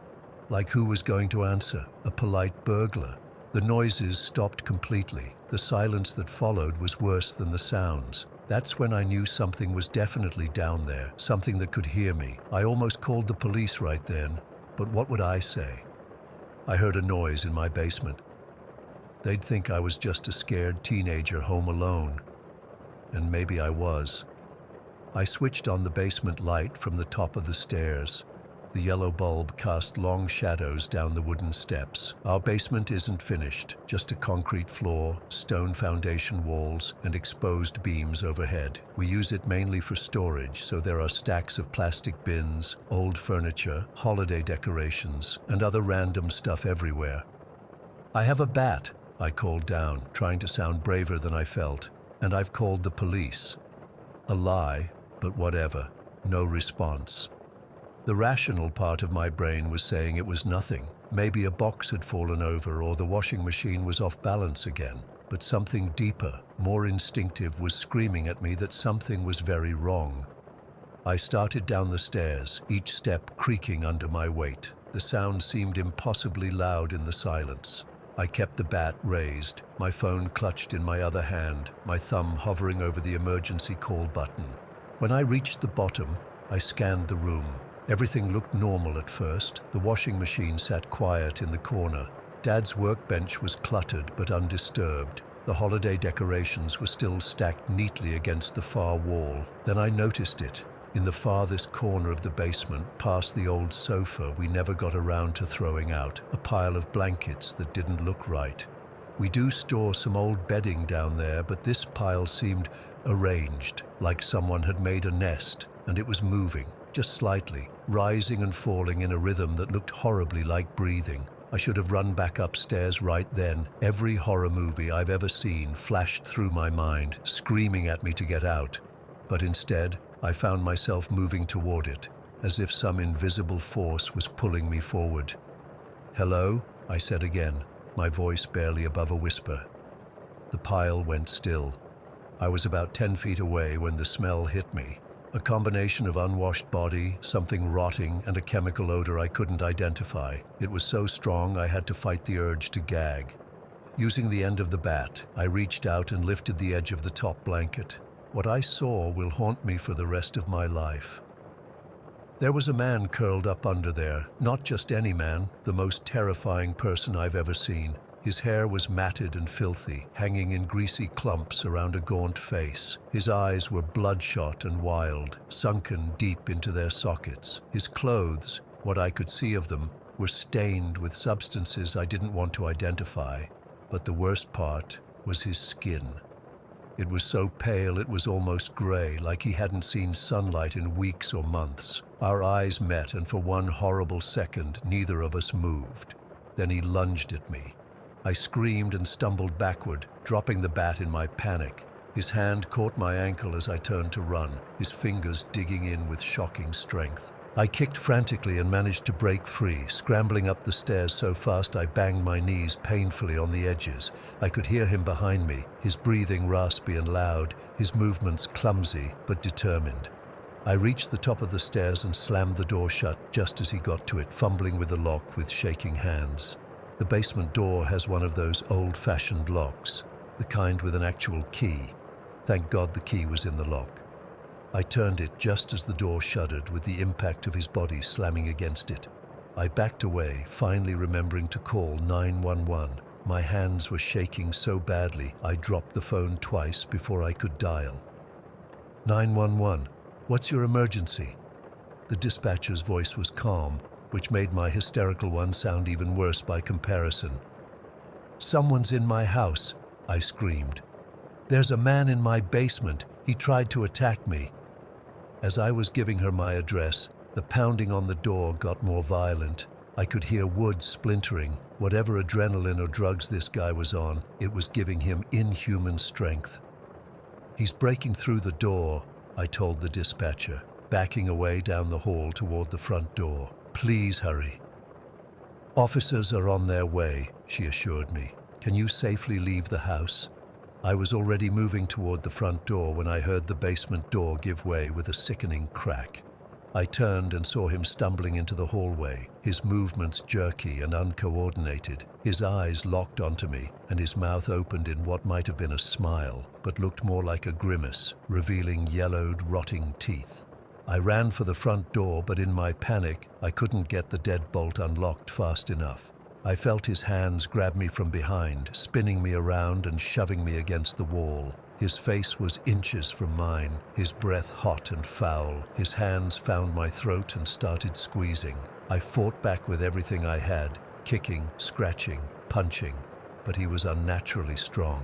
Black spots started dancing in my vision as I struggled to breathe.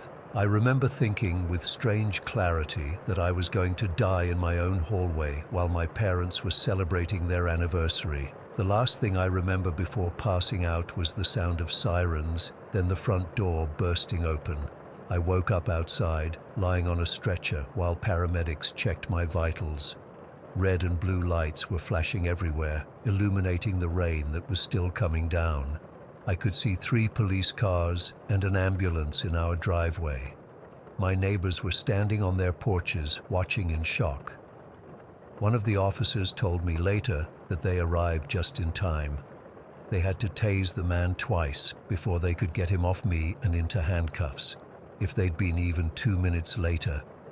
The police searched the basement afterward and found evidence that he'd been living there for at least 2 weeks. 2 weeks.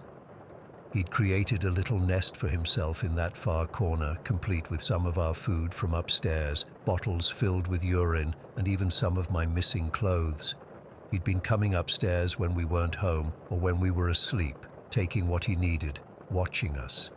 The scariest part, they never figured out how he got in. All our doors and windows were locked, with no signs of forced entry. The only explanation they could offer was that he might have found a way in through the old coal chute that had been sealed up decades ago, but even that didn't fully make sense. They identified him eventually, a drifter with a history of mental illness who'd stopped taking his medication. He'd been reported missing from a shelter in a city about 50 miles away, almost a month earlier. My parents came home immediately when they got the call from the police. I've never seen my dad cry like that before. My mom wouldn't let me out of her sight for weeks afterward. We moved out of that house 3 months later. I couldn't stand being there anymore, knowing that someone had been living under the same roof, watching us, planning who knows what. I still have nightmares about those bloodshot eyes staring at me from the darkness. The police officers who responded that night told me they'd never seen anything like it in our small town. One of them pulled me aside at the hospital and said, "Trust your instincts, kid. Something told you something was wrong, and you were right. I've been seeing a therapist twice a week since it happened. The physical bruises around my neck healed within a couple of weeks, but the other scars, the ones you can't see, those are taking much longer. Every time I hear about someone staying home alone, I want to warn them. Check your locks, check your basements, check every dark corner and crawl space, because you never know who might be living in your house without you knowing it." Story 9. I still can't explain what happened to me last summer. I've tried to make sense of it, tried to convince myself there's a logical explanation, but I know what I experienced, what we both experienced. I'm only writing this down now because the nightmares won't stop, and maybe putting it out there will help somehow. I grew up in Riverdale, one of those cookie-cutter suburbs where everyone knows everyone's business and nothing interesting ever happens. At least that's what I thought until last June. I was 17 then, spending most of my summer days hanging out with my best friend Jake, driving around in his beat-up Honda Civic, playing video games and just killing time until senior year. In our neighborhood, there was this house everyone called the Vacancy. It wasn't officially named that or anything, but that's what all the local kids called it. It was this old bungalow from the 50s with this really nice woodwork built into it. You know, those carved door frames and window sills that nobody makes anymore. The weird thing about this house was that nobody ever stayed there long. A family would move in, and within a few months they'd be gone. No goodbyes, no moving trucks, just empty overnight. My parents always said it was because the foundation was bad or there was mold or something, but there were always rumors. Kids would dare each other to touch the mailbox or run across the lawn, stupid stuff like that. Jake and I were too old for those games, but we were still curious. On this particular evening in late June, it was crazy hot, like 90 degrees at 7 p.m. Jake and I had grabbed Jack in the Box for dinner and were just driving around with the AC blasting when we passed the Vacancy. It had been empty for about 3 months at that point, after the Millers had suddenly moved out. They had a little girl about 8 years old. I remember because she was always riding her bike up and down the street. "Dude, we should check it out," Jake said, slowing down as we passed. I rolled my eyes. "What are we, 12?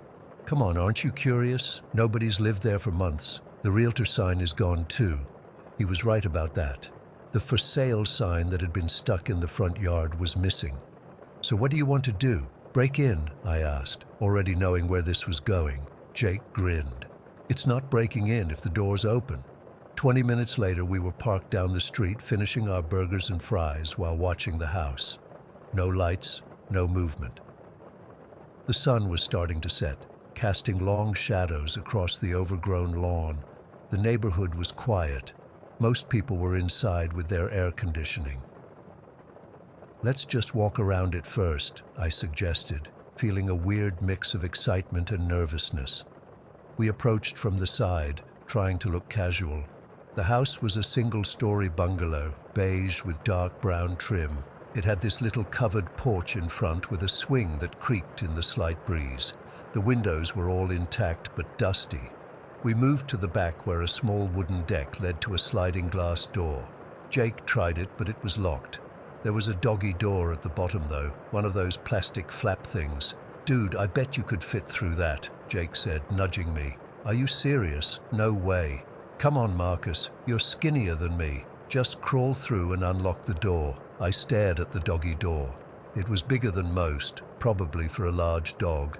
After a moment of hesitation and Jake calling me a chicken, I got down on my hands and knees. "This is so stupid," I muttered, but pushed the flap open anyway. It was a tight squeeze, but I managed to get my head and shoulders through. The house smelled musty and stale. I wiggled the rest of my body in, scraping my back on the plastic frame. Once inside, I stood up in what looked like a kitchen and unlocked the sliding door for Jake. "Nice work," he said, stepping in with our jack-in-the-box bags. "Might as well finish eating in here." The kitchen was completely empty. No appliances, no furniture, just dust and some dead bugs by the windowsill. We moved into the living room, which was also bare except for some curtain rods above the windows. "Not much to see," I said, feeling slightly disappointed. I don't know what I was expecting. Ghosts jumping out or something. We continued exploring. There was a hallway leading to 3 bedrooms and a bathroom. All empty. The walls had some marks where pictures had once hung, and there were a few small holes that needed patching. "Let's eat in the dining room," Jake suggested, and we headed back to a small area adjacent to the kitchen. There was a built-in breakfast nook there with benches on 3 sides around a square space where a table would go. We sat on the floor across from it and spread out our food. "I don't get why everyone makes such a big deal about this place," I said, unwrapping my leftover fries. "It's just an empty house." Jake shrugged. "Yeah, but don't you think it's weird how nobody stays? The Millers seemed happy here. Then one day, boom, gone." I was about to respond when I felt it. A sudden drop in temperature, like dramatically colder, as if someone had cranked an AC to full blast, except there was no AC running in this empty house. "Did you feel that?" I asked. Jake looked confused. "Feel what?" And then it happened. 1 second I could see everything. Jake sitting across from me, the empty room, the fading sunlight through the dusty windows, and the next, nothing, complete and total darkness. I thought maybe the sun had set suddenly or a cloud had passed over, but this was different. This was like someone had turned off my eyes. I couldn't see anything, not even shadows or shapes. "Jake?" My voice came out higher than I intended. "I can't see. Did the lights go out?" "What are you talking about? It's still light outside." Jake's voice sounded distant despite him being right across from me. Then came the cold. Not just the cool air I'd felt a moment before, but a bone-deep chill that seemed to start inside me and spread outward. My teeth started chattering and I wrapped my arms around myself. "Something's wrong," I stammered. "I can't see anything, and it's freezing." I heard Jake shifting, probably standing up. "Dude, stop messing around, it's not funny." "I'm not joking," I shouted, panic rising in my chest. I tried to stand but felt disoriented. "I seriously can't see anything." I reached out, trying to find something to grab onto. My hands swept through empty air. I took a step forward and stumbled, nearly falling. That's when I heard Jake scream. Not a joking scream, but a genuine, terrified scream that made my blood run cold. "Marcus, don't move! Oh my God!" What is it?" I was shouting now, spinning around, trying to face where his voice was coming from. I felt something then, a pressure on my back, like someone was leaning against me. Then it moved, crawling up my spine. It felt like hands, small hands, gripping my shoulders. "Jake!" I cried out, genuinely scared now. "Something's on me. What's happening?" I heard rapid footsteps, and then Jake's hand grabbed my wrist, his grip painfully tight. "Run! We need to get out now!" he yelled, yanking me forward. I stumbled after him blindly, trusting him to guide me. The pressure on my back was increasing, spreading across my shoulders and around my neck. It felt like something was wrapping itself around me, something cold and heavy. We moved quickly through what I assumed was the living room. I kept bumping into walls, and Jake kept pulling me, his breathing fast and panicked. "Almost there," he gasped. "Just a few more steps." I felt the sliding door frame as we passed through it, and then suddenly, like a switch had been flipped, my vision returned. The evening light was almost painfully bright after the complete darkness. At the same moment, I felt a strange sensation, like something was peeling off me, starting from my head and moving down my body. It wasn't painful, just wrong, like removing a layer of skin that shouldn't be removable. I spun around, looking back at the house. Nothing seemed out of the ordinary, just the empty rooms we'd walked through. Jake was bent over, hands on his knees, hyperventilating. His face was ghost white, and he was trembling visibly. "What happened?" I demanded, my own voice shaking. "What did you see?" He looked up at me, eyes wide with fear. "You really couldn't see anything?" I shook my head. "Nothing. Complete darkness." "What was on me, Jake?" I felt something on my back. He straightened up slowly, still looking like he might throw up. I don't know how to explain it. When you said you couldn't see, I thought you were joking at first. Then I saw something. It came out from under where the table would be in that breakfast nook, like crawled out. "What was it?" I pressed, feeling cold despite the warm evening. A little girl, but not solid, like a shadow, but darker than a shadow should be, and see-through kind of. She crawled out and climbed onto you. That's when I grabbed you. I felt sick. "A girl, like a ghost?" Jake shook his head. "I don't know what it was, but when we crossed the threshold just now, I saw it pull away from you, like it couldn't leave the house." We stood there in silence for a moment, both trying to process what had happened. The sun was lower now, and the shadows in the yard were getting longer. Without a word, we both started moving toward Jake's car, walking fast at first, then breaking into a run. Once inside, Jake locked all the doors and started the engine with shaking hands. We drove home in silence, neither of us knowing what to say. That night, I couldn't sleep. Every time I closed my eyes, I felt that cold pressure on my back again. I kept the lights on until morning. Jake and I talked about it the next day, trying to make sense of what happened. We looked up the history of the house online but found nothing unusual. No reported deaths, no tragic accidents, just a normal house built in 1952 that had changed hands many times over the decades. We considered telling our parents or even the police, but what would we say? That we broke into an empty house and encountered a shadow girl? We'd sound crazy, or worse, we'd get in trouble for trespassing. About 2 weeks later, a new "for sale" sign appeared in front of the vacancy. A month after that, a young couple moved in. Jake and I watched from a distance as they unloaded furniture, looking happy and excited about their new home. They lasted exactly 73 days.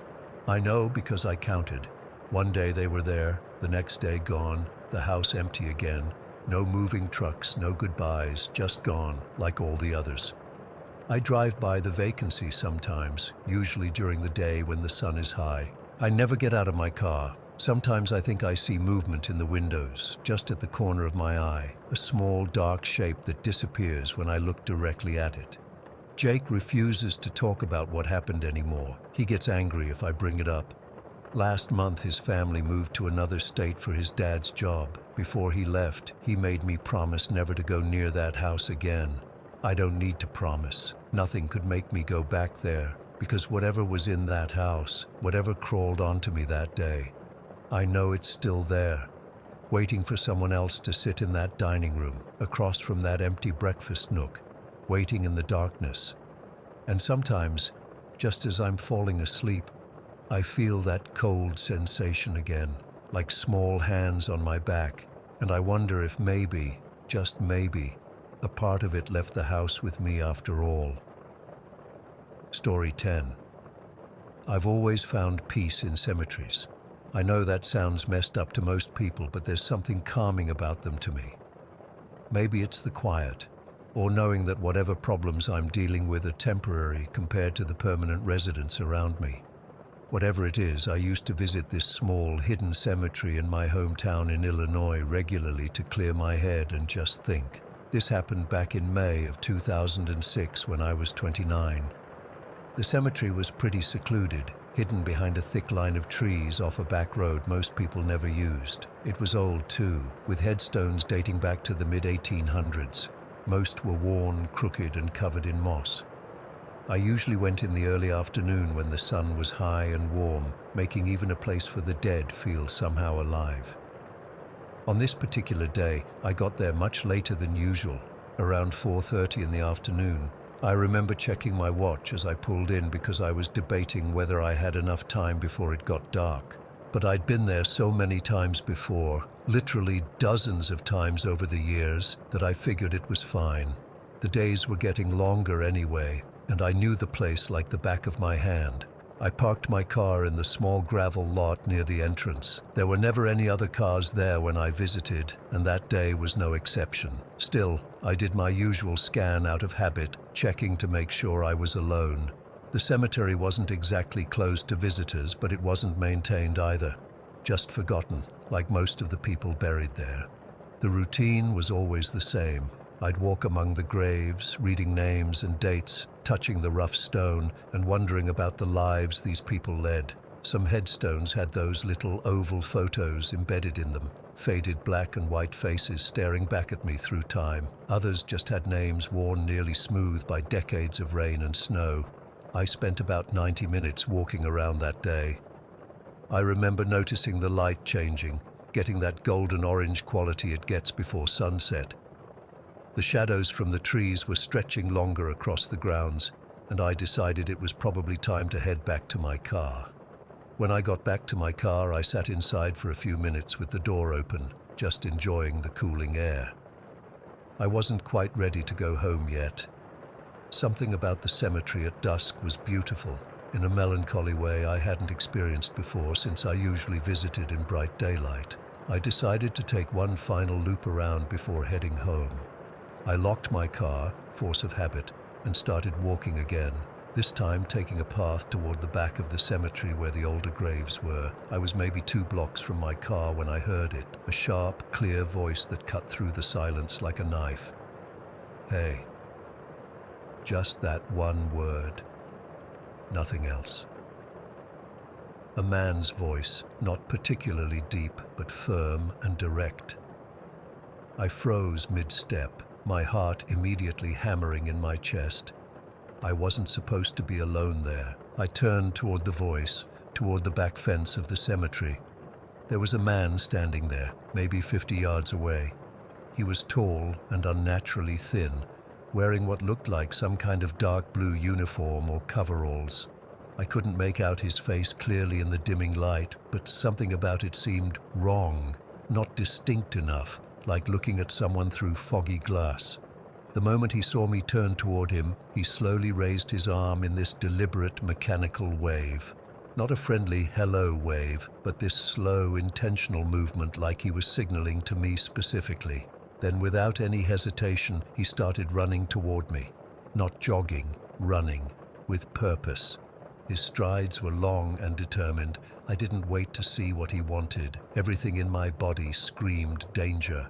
I turned and ran as fast as I could back to my car, fumbling with my keys as I reached it. My hands were shaking so badly I could barely get the key in the lock. The whole time, I was expecting to feel a hand on my shoulder or hear that voice right behind me. I finally got the door open, threw myself inside, and locked all the doors immediately. I was breathing so hard I thought I might pass out. My t-shirt was stuck to my back with cold sweat. I sat there for what felt like forever, just listening for footsteps, scanning the area around my car. Nothing. After a few minutes, when my heart wasn't threatening to explode anymore, I started thinking more clearly. Maybe it was just another visitor, or someone who worked there that I'd never seen before. But at that hour, and why run at me like that? I decided to drive around the cemetery to see if I could spot him, to make sense of what had happened. I started my car and slowly drove along the narrow paths between the graves, my headlights sweeping across the stones and occasional small mausoleums. I circled the entire cemetery twice. There was no one there, not a single person. That's when the full weight of how wrong this was hit me. The cemetery had exactly one entrance, exit, the gate I'd come through. I would have seen anyone leaving that way. The perimeter was surrounded by an 8-foot wrought iron fence with pointed tips, backed by a chain link fence with barbed wire on top in some sections. Behind the back fence where I'd seen the man was a steep 20-foot drop down to a small river. There was literally nowhere he could have gone in the time it took me to get to my car. I remember sitting there, gripping my steering wheel so tight my knuckles were white, trying to rationalize what I'd seen. Maybe he'd hidden behind a large tombstone or mausoleum. But I'd driven everywhere, my headlights illuminating every corner of that small cemetery. There was nowhere a grown man could hide that I wouldn't have spotted him. The only explanation that made any sense was that I hadn't seen a man at all, at least not a living one. I know how this sounds. I've always been skeptical about ghosts and the supernatural. But sitting there in my car as darkness fully settled over the cemetery, details I hadn't consciously processed started coming back to me. The way the shadows seemed to cling too thickly to his form. How his face had no distinct features I could recall. The unnatural thinness of his body. That mechanical, deliberate wave, like someone mimicking a human gesture they'd seen but didn't quite understand. I drove home that night with my doors locked, checking my rearview mirror constantly. When I got home, I took the longest, hottest shower of my life, trying to wash away the feeling of being watched that had settled between my shoulder blades.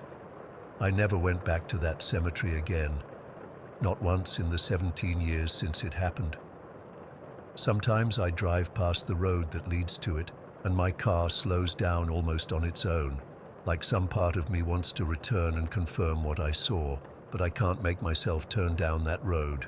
The strangest part is what happened about a week after my experience. I was at the local library researching the cemetery's history, trying to find some rational explanation for what I'd encountered. The librarian, an older woman who'd worked there forever, saw what I was looking at and mentioned that the cemetery had originally been created for workers from an old factory that used to operate nearby in the late 1800s. "What kind of factory?" I asked her. "Textile mill," she said. Closed down after a terrible accident in 1912. Several workers died when machinery malfunctioned. They say the supervisor tried to save them but was killed too. Poor man. Stories say he still watches over the place. I asked her what the workers wore back then. "Dark blue uniforms," she said. "The supervisor too. It was the mill's color." I've tried to convince myself it was just my imagination playing tricks in the fading light, or maybe some homeless person who found a way to slip away unnoticed. But deep down, I know what I saw. And sometimes when I'm falling asleep, I still see that slow, deliberate wave, like he recognized me, like he was expecting me, like he's still waiting for me to come back. Story 11. I still get chills when I think about it. This happened about 7 years ago, but I remember it like it was yesterday. My dad had planned this camping trip up near Harrison Lake in British Columbia to celebrate his buddy Mark's 40th birthday. Mark was this quiet guy with a thick black beard who always seemed to know exactly what to do in the wilderness. He'd been my dad's friend since before I was born, and he was like an uncle to me. I was 12 at the time and beyond excited to go camping with the men. There were 5 of us total: my dad, Mark, 2 other guys named Pete and Dave who worked with my dad, and me. I remember feeling so grown up being included. My mom had been hesitant about letting me go, but Dad convinced her it would be good for me. "The boy needs to learn about the outdoors," he'd said. We drove up early on a Friday morning in June. The sky was perfectly clear, and the weather forecast promised a beautiful weekend. I remember watching the landscape change as we headed deeper into the mountains, the trees getting thicker, the road getting rougher. Mark was riding with us, and he spent the whole drive telling me about the wildlife we might see. Eagles, elk, maybe even bears, though he assured my dad they'd be more scared of us than we were of them. After about 3 hours of driving, we turned onto this narrow dirt road that seemed to go on forever. My dad's old pickup truck bounced and jolted over the ruts and rocks. "Almost there," Mark said, grinning at me in the rearview mirror. "You're gonna love this spot. Found it on a solo trip last year. Not many people know about it." When we finally arrived, I understood why Mark had chosen it. The clearing was amazing. about the size of a small baseball field, surrounded by towering pines and firs. A small stream gurgled along one edge, and you could see glimpses of Harrison Lake through the trees on the other side. The air smelled like pine needles and earth. What struck me immediately was how quiet it was. No traffic noise, no planes overhead, just the rustling of leaves and occasional bird calls. Pete and Dave arrived in their truck about 15 minutes after us, and we all set about unpacking our gear. Here's where things get strange. Mark suggested we sleep under the stars instead of using tents. Weather's perfect, he said. No rain in the forecast, nothing like falling asleep looking at the Milky Way. Everyone agreed enthusiastically, and I didn't want to seem like a baby, so I nodded along even though I'd been looking forward to sleeping in the tent my dad had bought specially for this trip. We spent that first day setting up camp, gathering firewood, and fishing in the lake. Mark caught 3 rainbow trout that we grilled for dinner along with some potatoes and corn. I remember how good everything tasted, that unique flavor you only get when food is cooked over an open fire in the wilderness. As night fell, we arranged our sleeping bags in a rough circle around the fire pit, except for Mark. He dragged his sleeping bag about 20 feet away, right next to this massive old tree stump at the edge of the clearing. When my dad asked him why he was sleeping so far from the group, Mark just shrugged and said, "I snore, don't want to keep you all up all night." He wasn't wrong about the snoring. Even from that distance, I could hear him once he fell asleep. It sounded like someone trying to start a chainsaw that wouldn't quite catch. I remember lying awake for a while, staring up at the stars, feeling small beneath that vast expanse of sky. The snoring eventually became a sort of white noise, and I drifted off. The next day passed uneventfully. We hiked up to this amazing waterfall about 2 miles from our campsite, went swimming in the lake. It was freezing, and Mark showed me how to identify different animal tracks we found along the shoreline. That night, we celebrated Mark's birthday with a chocolate cake my dad had somehow managed to pack without crushing it, and a few beers for the adults. I got to have a small sip of beer, a birthday tradition, my dad said, and promptly decided I hated the taste. Everyone laughed at my screwed-up face. Again, we all settled into our sleeping bags, and again, Mark went to his spot by the stump. I fell asleep faster that night, tired from all the hiking and swimming. The third morning is when everything changed. I woke up early, just as the sun was starting to filter through the trees. My dad and Pete were already up, quietly making coffee on the camp stove. Dave was still asleep, snoring softly. I looked over to where Mark had been sleeping and saw him sitting up in his sleeping bag, completely motionless, staring at something on the ground beside him. My dad noticed me stirring and whispered, "Stay there for a minute, buddy." There was something in his voice I'd never heard before, a tightness, a strain. He walked over to where Mark was sitting and then stopped dead in his tracks. Pete followed, and I heard him mutter, "Holy shit." I couldn't stand the suspense. I wiggled out of my sleeping bag and jogged over to see what they were looking at. That's when I saw it. About 2 feet from where Mark's head had been while he slept was an enormous pile of bear scat. And it wasn't old. It was steaming in the cool morning air. Let me be clear about this. A full-grown bear had walked right up to where we were all sleeping, stood next to Mark's head, and taken a massive dump without waking any of us up, not even Mark, who was literally 2 feet away from it. The pile was huge, bigger than anything I'd ever seen in a zoo. Mixed in with it were half-digested berries and what looked like fish scales. The smell hit me a moment later, a rank, musky odor that made my eyes water. Mark's face was ashen beneath his beard. "I didn't hear a thing," he said, his voice barely above a whisper. "Not a single fucking thing." My dad put his hand on my shoulder and squeezed it hard. "Let's pack up," he said. "Right now." No one argued. The mood had shifted completely. What had been a fun camping trip suddenly felt dangerous, exposed. Dave woke up during the commotion and, after seeing the bear scat, started throwing his gear into his backpack without even stopping to put on his shoes. As we packed, my dad and Mark had a hushed conversation. I caught bits and pieces. Grizzly, judging by the size. Could have killed us all. Territorial marking. I didn't fully understand the gravity of the situation at the time. To me, it was gross but also kind of funny that a bear had pooped right next to Mark on his birthday. I even started to make a joke about it being a birthday present, but the look my dad gave me shut me up immediately. We were packed and in our trucks within 20 minutes, a process that had taken over an hour when we arrived. As we pulled away from the clearing, I looked back through the rear window.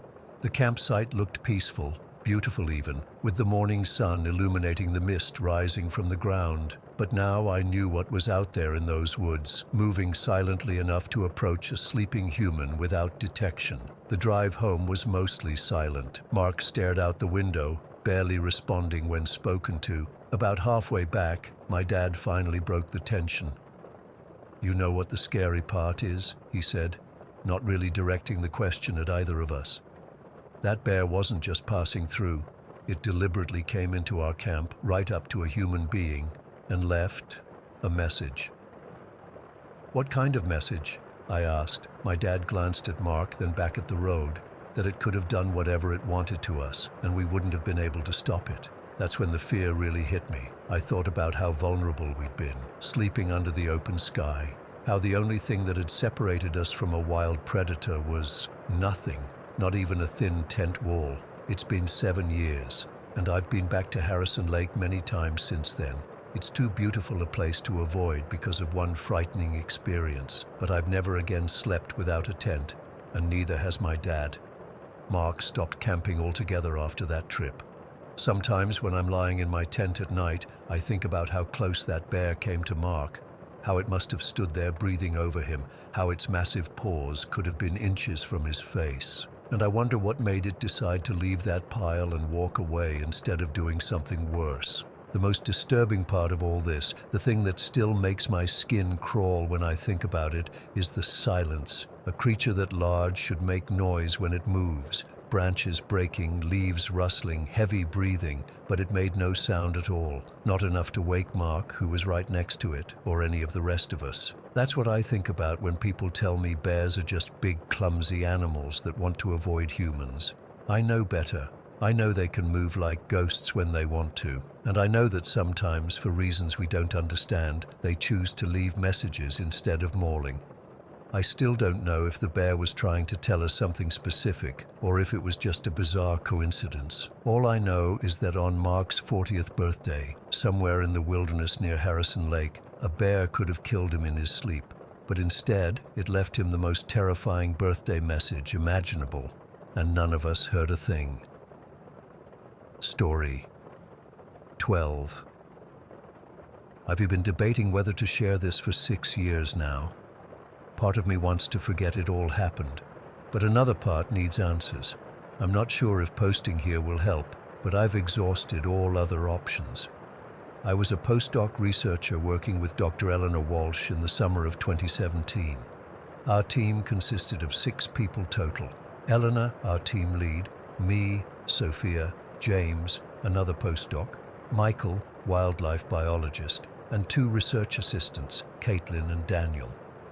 We were conducting an ecological field study in Mount Hood National Forest in Oregon, focusing on the effects of microclimate variations on understory plant communities.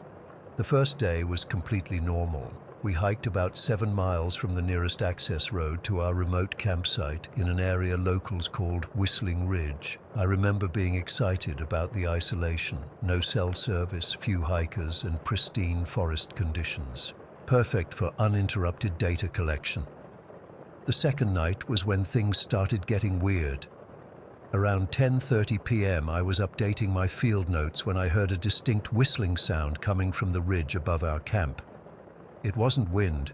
I'd grown up around enough forests to know the difference. This was a clear, deliberate 3-note pattern that repeated at what seemed like perfectly timed intervals.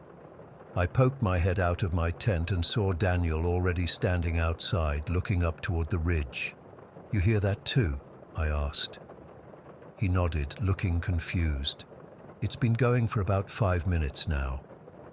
One by one, everyone else emerged from their tents. Eleanor started timing the intervals with her watch, exactly 12 seconds between each repetition.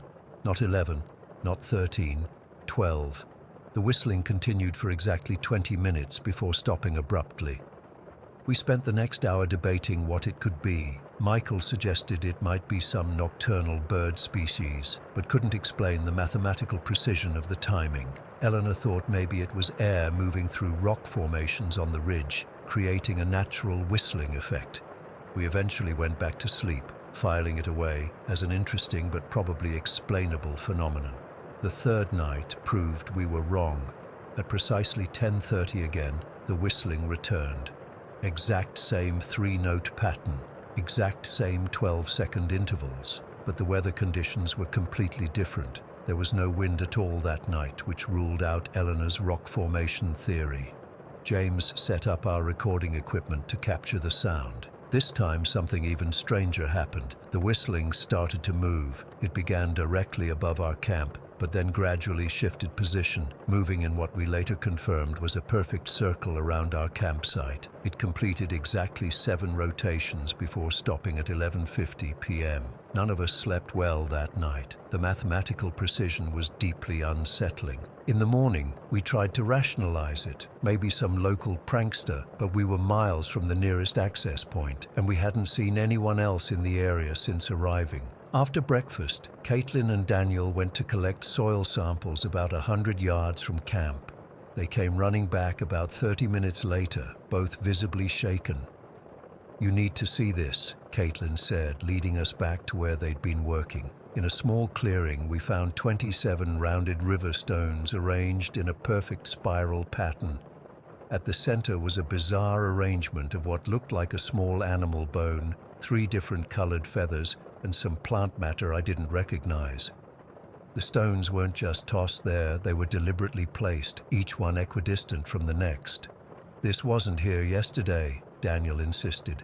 "We collected samples in this exact spot. We photographed everything and took detailed notes. Michael collected some of the materials at the center for analysis, though he seemed reluctant to disturb the arrangement. That afternoon, we tried to continue our research as normal, but the atmosphere had changed. Everyone was on edge. I caught Eleanor looking over her shoulder repeatedly while taking measurements. James kept checking and rechecking the recording equipment.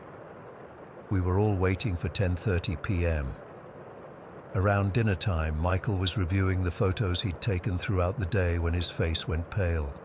"Guys, look at this," he said, turning his camera screen toward us. It was a wide shot of our team setting up monitoring equipment earlier that day. In the background, partially obscured by trees about 50 yards behind us, was what appeared to be a figure watching us.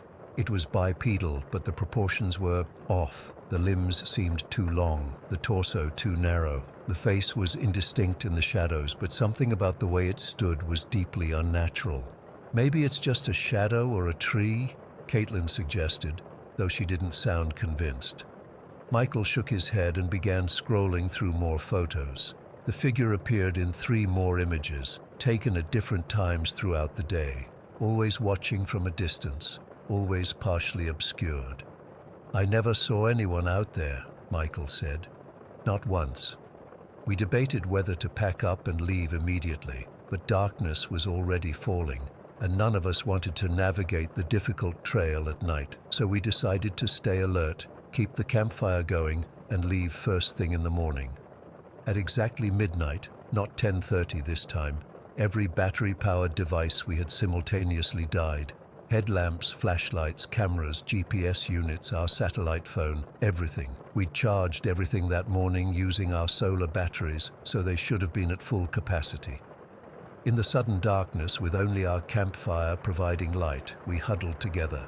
That's when we saw them, dozens of small points of light moving among the trees surrounding our camp. At first, I thought they were fireflies, but they moved with a coordinated precision that felt deliberate. They would form geometric patterns, triangles, squares, spirals, before dissolving and reforming into new shapes. "This isn't possible," I remember Michael whispering.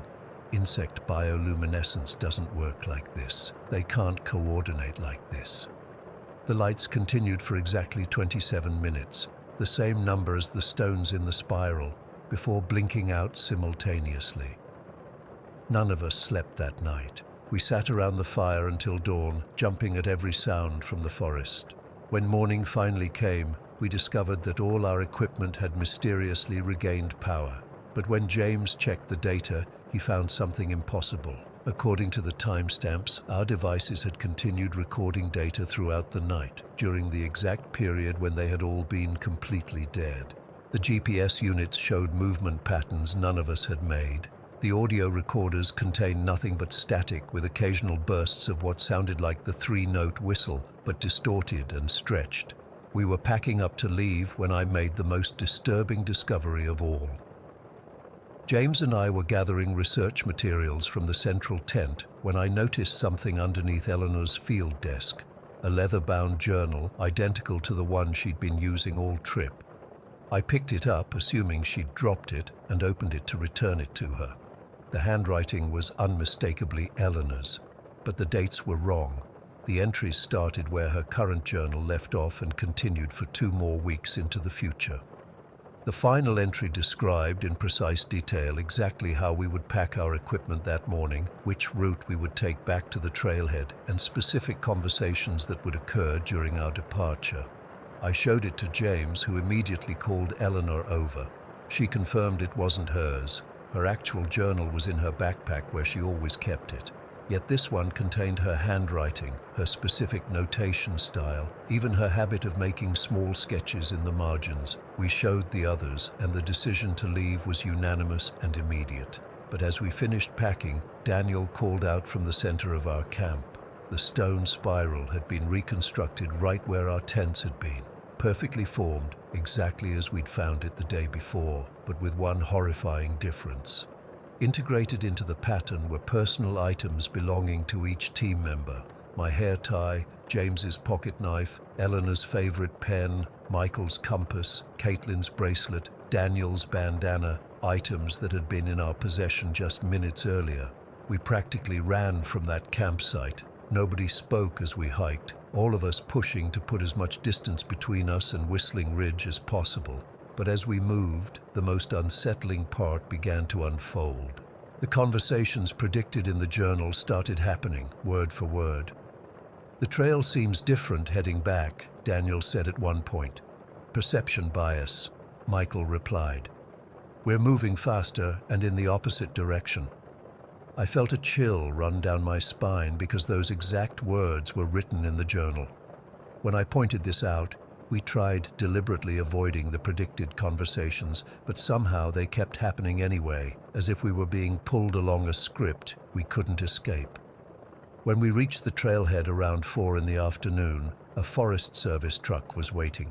2 rangers approached us, asking if we were Dr. Walsh's research team. When Eleanor confirmed, they explained they were responding to a distress signal from our satellite phone, a signal we never sent. The rangers seemed confused by our agitated state and kept asking questions about what happened. Eleanor gave them vague answers about equipment malfunctions and unfavorable research conditions. I could tell they didn't fully believe her, but they didn't press the issue. Within a week, we learned that the Forest Service had designated a research restriction zone around Whistling Ridge, ostensibly for environmental protection.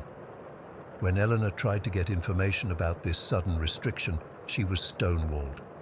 The samples Michael collected were analyzed, but the results were bizarre. The bone couldn't be identified as belonging to any known species. The plant matter contained cellular structures unlike anything in scientific literature.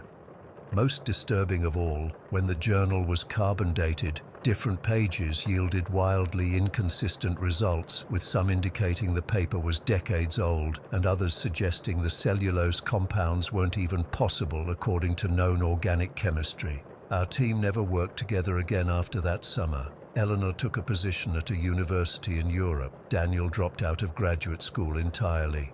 Caitlin switched her focus to urban ecology, never returning to fieldwork. Michael and James still work in research but refuse to discuss what happened. As for me, I've spent 6 years trying to make sense of what we experienced. I still hear that 3-note whistle sometimes in my dreams. I wake up counting to 12, over and over. I've been back to Oregon twice, trying to get access to Whistling Ridge, but the area remains restricted. Local hikers tell stories about strange sounds up there, but nothing as systematic as what we experienced. I don't know what happened to us on Whistling Ridge. I don't know if it was some kind of collective hallucination, an elaborate hoax, or something else entirely. All I know is that something was there with us in those woods. Something that could predict our actions, manipulate time, and move with impossible precision. And sometimes I can't shake the feeling that it followed us out. Story 13. I've never told this story online before.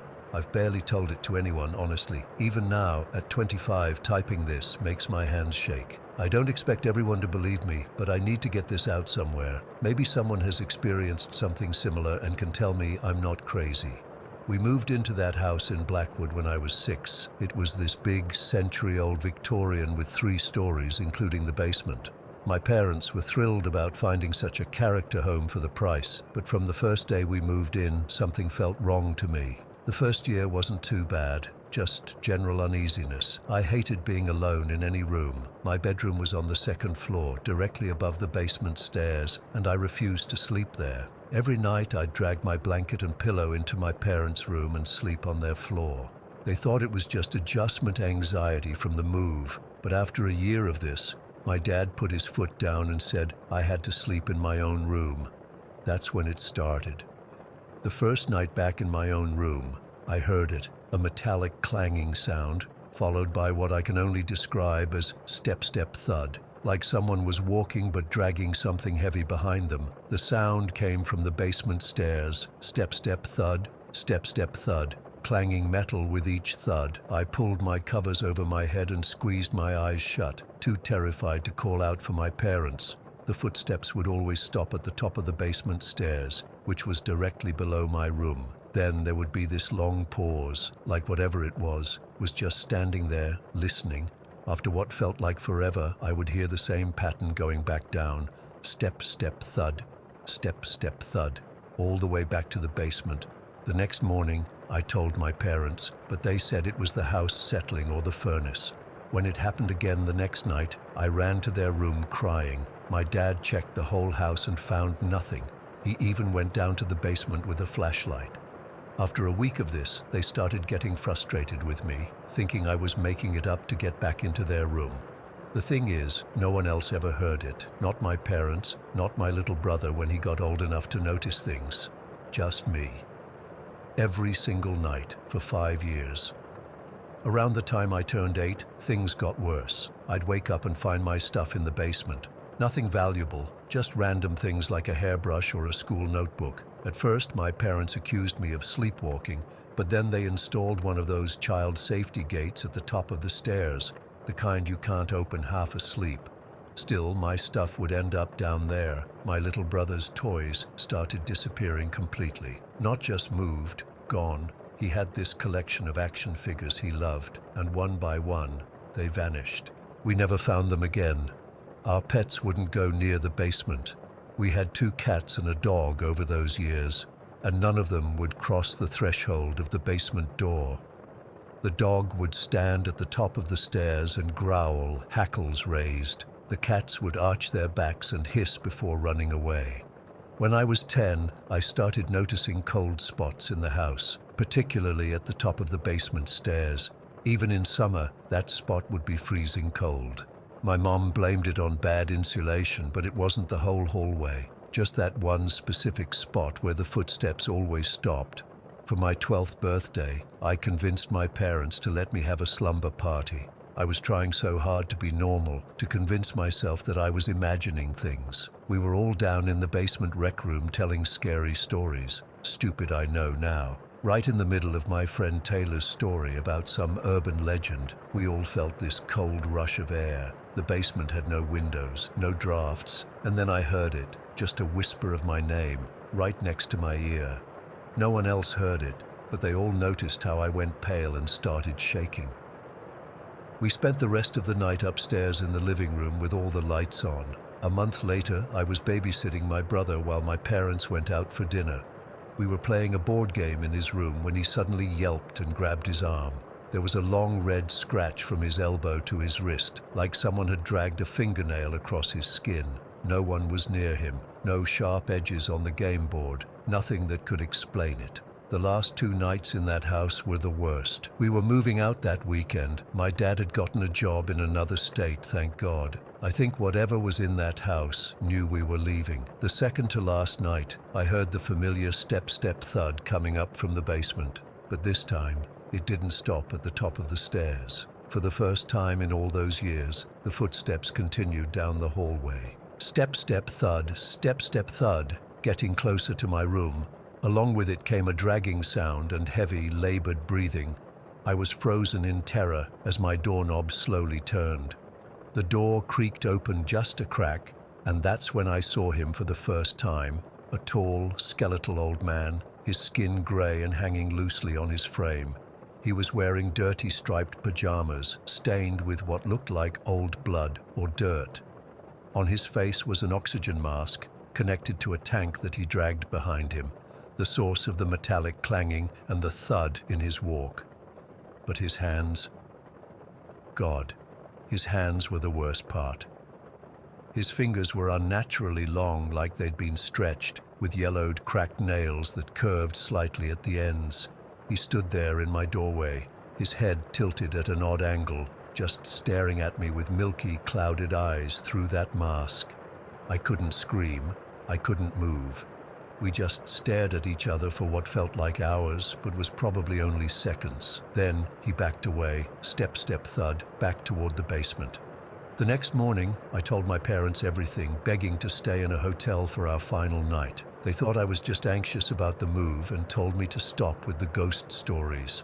I was too scared to sleep in my room that night, so I snuck into my brother's room after everyone went to bed. I figured if something happened, at least we'd both see it, and my parents would have to believe us. Around 3 in the morning, I woke up to the sound of labored breathing through an oxygen mask. Step thud in the hallway outside. My brother was still asleep. The footsteps stopped outside his door. The doorknob turned, but I'd locked it.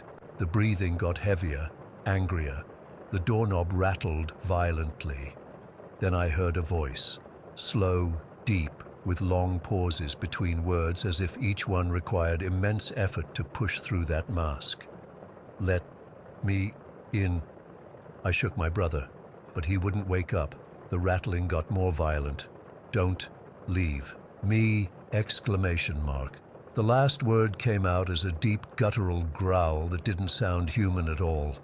I screamed then, screamed until my throat was raw. My mom came running from their bedroom. By the time she got there and opened the door, the hallway was empty, but it was freezing cold. I was hysterical, and for once, my parents believed something was wrong. We packed some essentials and went to a hotel that night.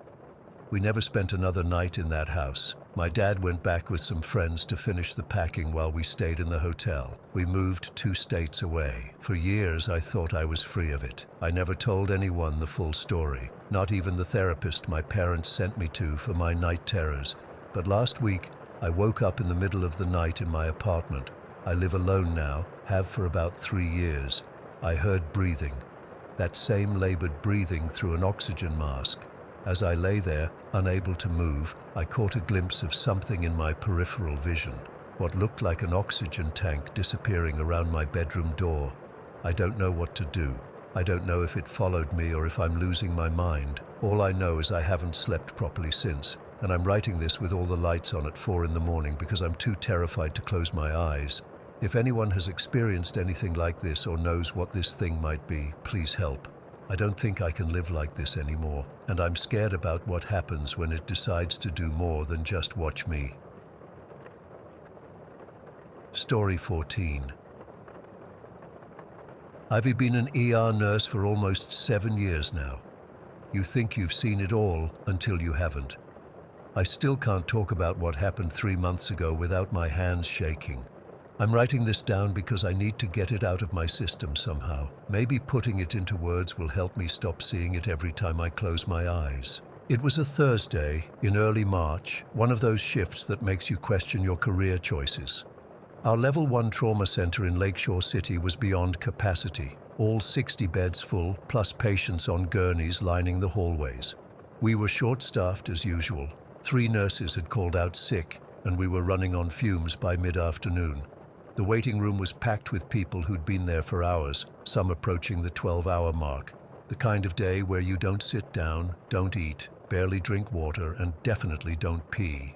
I'd been on since 7 that morning. By 2 in the afternoon, I'd already dealt with 2 cardiac arrests, a knife wound, and an elderly woman who'd fallen and shattered her hip.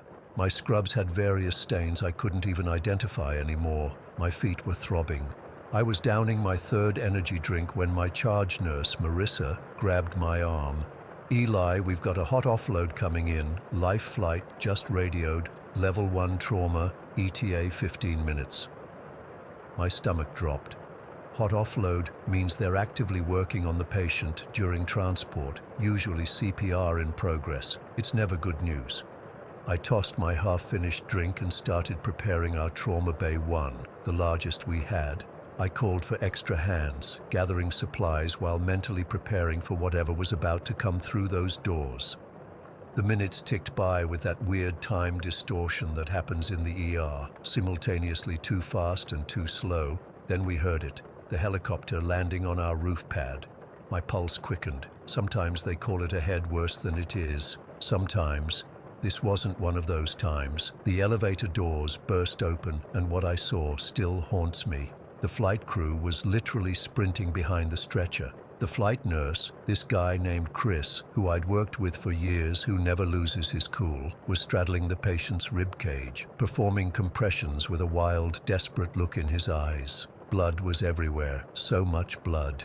The patient was a woman, maybe late 20s. Her head, God. The back of her head was split open. Her hair was soaked in blood so dark it looked black under the fluorescent lights. Her skin had that waxy gray color that screams death. Her lips were blue. 28-year-old female, high-speed MVA, ejected approximately 30 feet. Found unresponsive at scene, no pulse on arrival, got ROSC after 2 rounds, lost it in flight. Been working her for 17 minutes now. Chris was rattling off information while continuing compressions, his voice tight. I remember thinking she looked dead. Not dying, dead, like we were working on someone who had already crossed over. But we don't give up. That's not what we do. We transferred her to our trauma bed in one swift movement. I took over compressions while the trauma team descended. 2 doctors, 3 more nurses, respiratory therapist, X-ray tech, all moving in that choreographed chaos we know too well.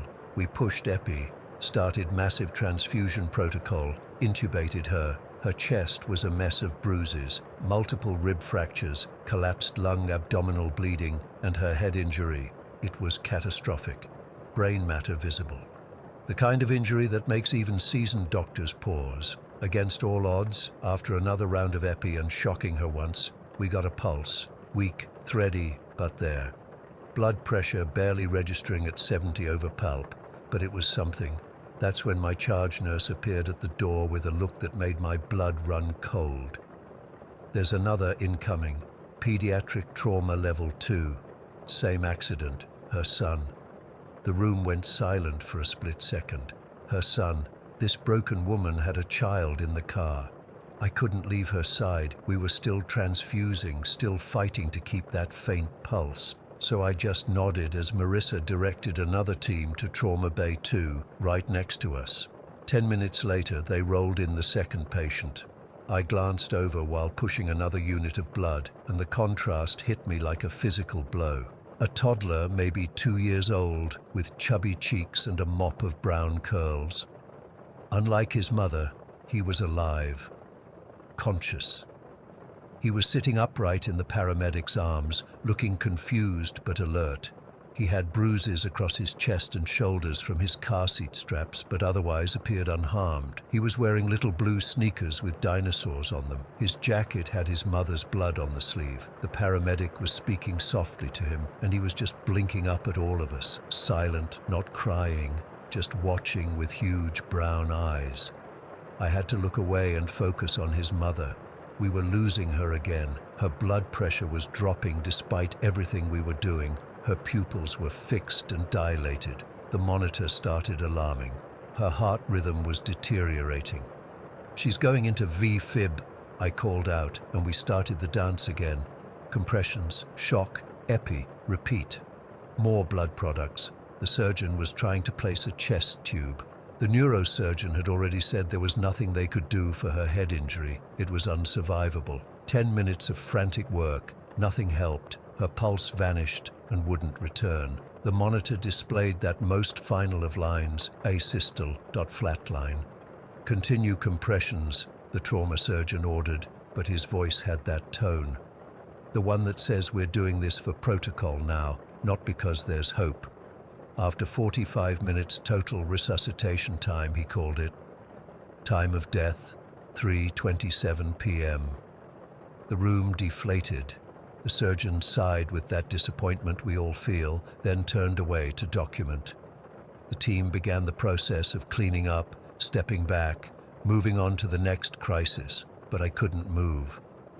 I stood there, staring at her body, then at the curtain separating our trauma bay from the one where her son sat. He was still wearing those little dinosaur shoes, still had her blood drying on his jacket, still blinking up at strangers in white coats. Would he remember her? Would he remember this day? He was so young. I helped clean her body as best we could before the family would be allowed in to say goodbye. We braided her hair to cover the wound. We wiped away blood. We made her look as peaceful as possible, though it felt like putting makeup on a wax figure. Nothing could bring color back to her face. Later, we found out more details. She had benzodiazepines in her system. High levels, no alcohol, just benzos. We'll never know if it was intentional or if she just took too many. The police found an empty prescription bottle in what remained of her car. Did she take them and then change her mind, deciding to drive somewhere? Was she trying to end things and took her son along? Or was it just a terrible accident? A young mom who took an anti-anxiety med and misjudged its effect? Her parents arrived 2 hours later. The sound of her mother's wail when she saw her daughter's body is something I'll hear in my nightmares forever. They didn't know about the benzos. They said she'd been struggling with depression after a divorce, but seemed to be doing better lately. They took custody of the little boy. Liam was his name. He still hadn't cried, just kept looking around with those huge eyes. I keep thinking about the physics of it all. Her car hit a concrete barrier at over 80 miles per hour. She wasn't wearing a seatbelt. The force ejected her through the windshield, sending her body flying through the air while her son remained safely strapped in his car seat. He watched his mother fly away. Did he understand what was happening? Does he still see it when he closes his eyes at night? I've seen death hundreds of times in my career. I've pronounced patience, held hands as people took their last breaths, called time of death more times than I can count. But something about this one won't let go of me. Maybe it's the image of her blood-soaked hair. Maybe it's the little boy with the dinosaur shoes. Maybe it's wondering what was going through her mind in those last moments of consciousness as she lost control of that car. Did she regret it? Did she reach back for her son? Did she feel anything at all? I keep seeing her face, the waxy pallor, the bluish tint to her lips, the complete absence of the person who once lived inside that body. And I keep seeing Liam's face too. The confusion, the quiet shock. The blood on his sleeve that he didn't understand was his mother's life draining away. I took 3 days off after that shift, couldn't face going back. When I did return, I found out Liam was doing okay physically. His grandparents had brought him in for a follow-up. No lasting injuries, just the invisible wounds of trauma that might shape his entire life. Sometimes I wonder if he'll grow up with strange, fragmented memories of that day. A loud noise, the sensation of being held by strangers, the bright lights of the trauma bay. Will he somehow, deep in his subconscious, remember the sight of his mother's broken body, or will it all mercifully fade away? I still can't pass pediatric trauma bay 2 without seeing him sitting there in the paramedic's arms. I still can't work a car accident without thinking of her head wound and the dark blood in her hair. I still wonder about those benzos and what was going through her mind. Some patients stay with you. They become ghosts that walk alongside you through your career, through your life. This mother and her son, they're with me now. I don't think they're ever leaving. This story 15. I still can't sleep with the sound of running water. Even a dripping faucet sends me into a panic attack. It's been almost 4 years since that weekend at the Watterson house, and I'm finally ready to talk about what happened there. I need to get this off my chest, even if no one believes me. I was a real estate agent in Cravens Mill, Minnesota. Not a big town by any means, but it had its share of wealthy properties, especially around Midnight Lake. I'd been struggling to break into the luxury market. Most of those listings went to agents who'd been around for decades. Then the Watterson house came up. This place was something else, a massive 3-story Victorian right on the northern shore of Midnight Lake, the kind of property that should have sold in days, but it had been sitting on the market for months with no offers, and the asking price kept dropping. My boss finally gave me a shot at it, probably because no one else wanted to deal with it anymore. I was so excited. This was my chance to prove myself. The Watterson family was old money in Cravens Mill. Everyone knew them. When I got the listing in summer 2019, I couldn't believe my luck. The price was way below market value, and I kept thinking, this is too good to be true. Should have trusted that instinct. After 4 months of showings with no offers, I was getting desperate. People would tour the house, seem impressed, then suddenly lose interest. A couple of potential buyers actually walked out in the middle of viewings without explanation. I needed to figure out what was wrong with this place. I convinced Michael, a colleague with architectural expertise, to spend a weekend there with me. We'd inspect everything, take photos, and figure out why no one would buy this gorgeous house. We arrived on a Friday afternoon in late October, fall in Minnesota. Chilly, but beautiful with all the changing leaves. The house was stunning from the outside, all Victorian grandeur with a wraparound porch facing the lake. Inside, high ceilings, original woodwork, a grand staircase. It had been updated where it needed to be. Modern kitchen, renovated bathrooms, but kept all its historic charm. There was absolutely nothing wrong with this house that I could see. That first evening, we walked the property. The sun was setting over Midnight Lake, and I remember thinking it was the most peaceful place I'd ever been. We split up the bedrooms. There were 5 to choose from. I took the master on the second floor, which had these huge windows overlooking the lake. Around 9 p.m., I was sitting on the window seat, looking out at the water, when I noticed something odd. The lake was unusually loud. The water was slapping against the shore with this rhythmic intensity, but there was no wind, not even a breeze. The trees were perfectly still, but the water, it was agitated somehow. I mentioned it to Michael, but he just shrugged it off. Lakes do weird things sometimes, he said. We stayed up a few more hours, mapping out what areas of the house we'd focus on the next day, then headed to bed. I fell asleep quickly, but woke up at exactly 3:17 a.m. I remember because I checked my phone right away, disoriented and not sure why I was awake. Then I felt it. My feet were wet.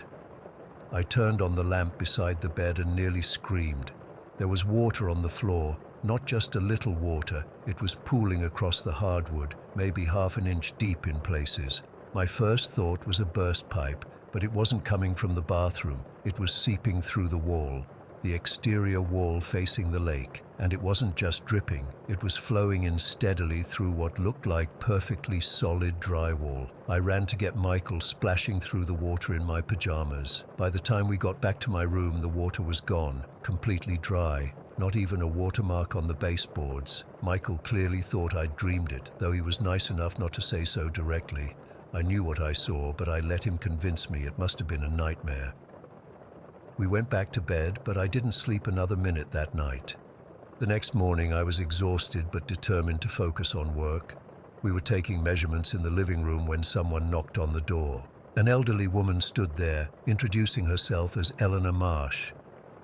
She'd lived across the lake for 60 years, she said, and had seen my car in the driveway. I invited her in, hoping she might have some insight into why the property wouldn't sell. She walked through the house slowly, running her fingers along the walls like she was reading Braille. Finally, she sat down at the kitchen table and asked, "Do you know about the Watterson children?" I didn't. The disclosures mentioned nothing about children. Eleanor's hands trembled as she told us the story. In 1987, the three Watterson children, ages 7, 9, and 12, had drowned in a boating accident on the lake. Their small sailboat had capsized during what should have been a calm afternoon. Their bodies were found 3 days later, tangled together in the weeds at the bottom of the lake.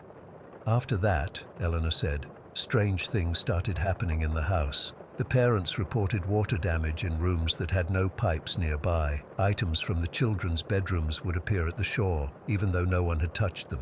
Mrs. Watterson. She paused here, her voice dropping to almost a whisper. Mrs. Watterson claimed she saw them sometimes standing on the shore at night, her drowned children. She said they were trying to speak to her. I felt cold all over, remembering the water seeping through my wall. Why isn't this in the disclosure? Michael asked, sounding angry. Eleanor shrugged. The Wattersons left town in the 90s. The house has changed hands several times since then.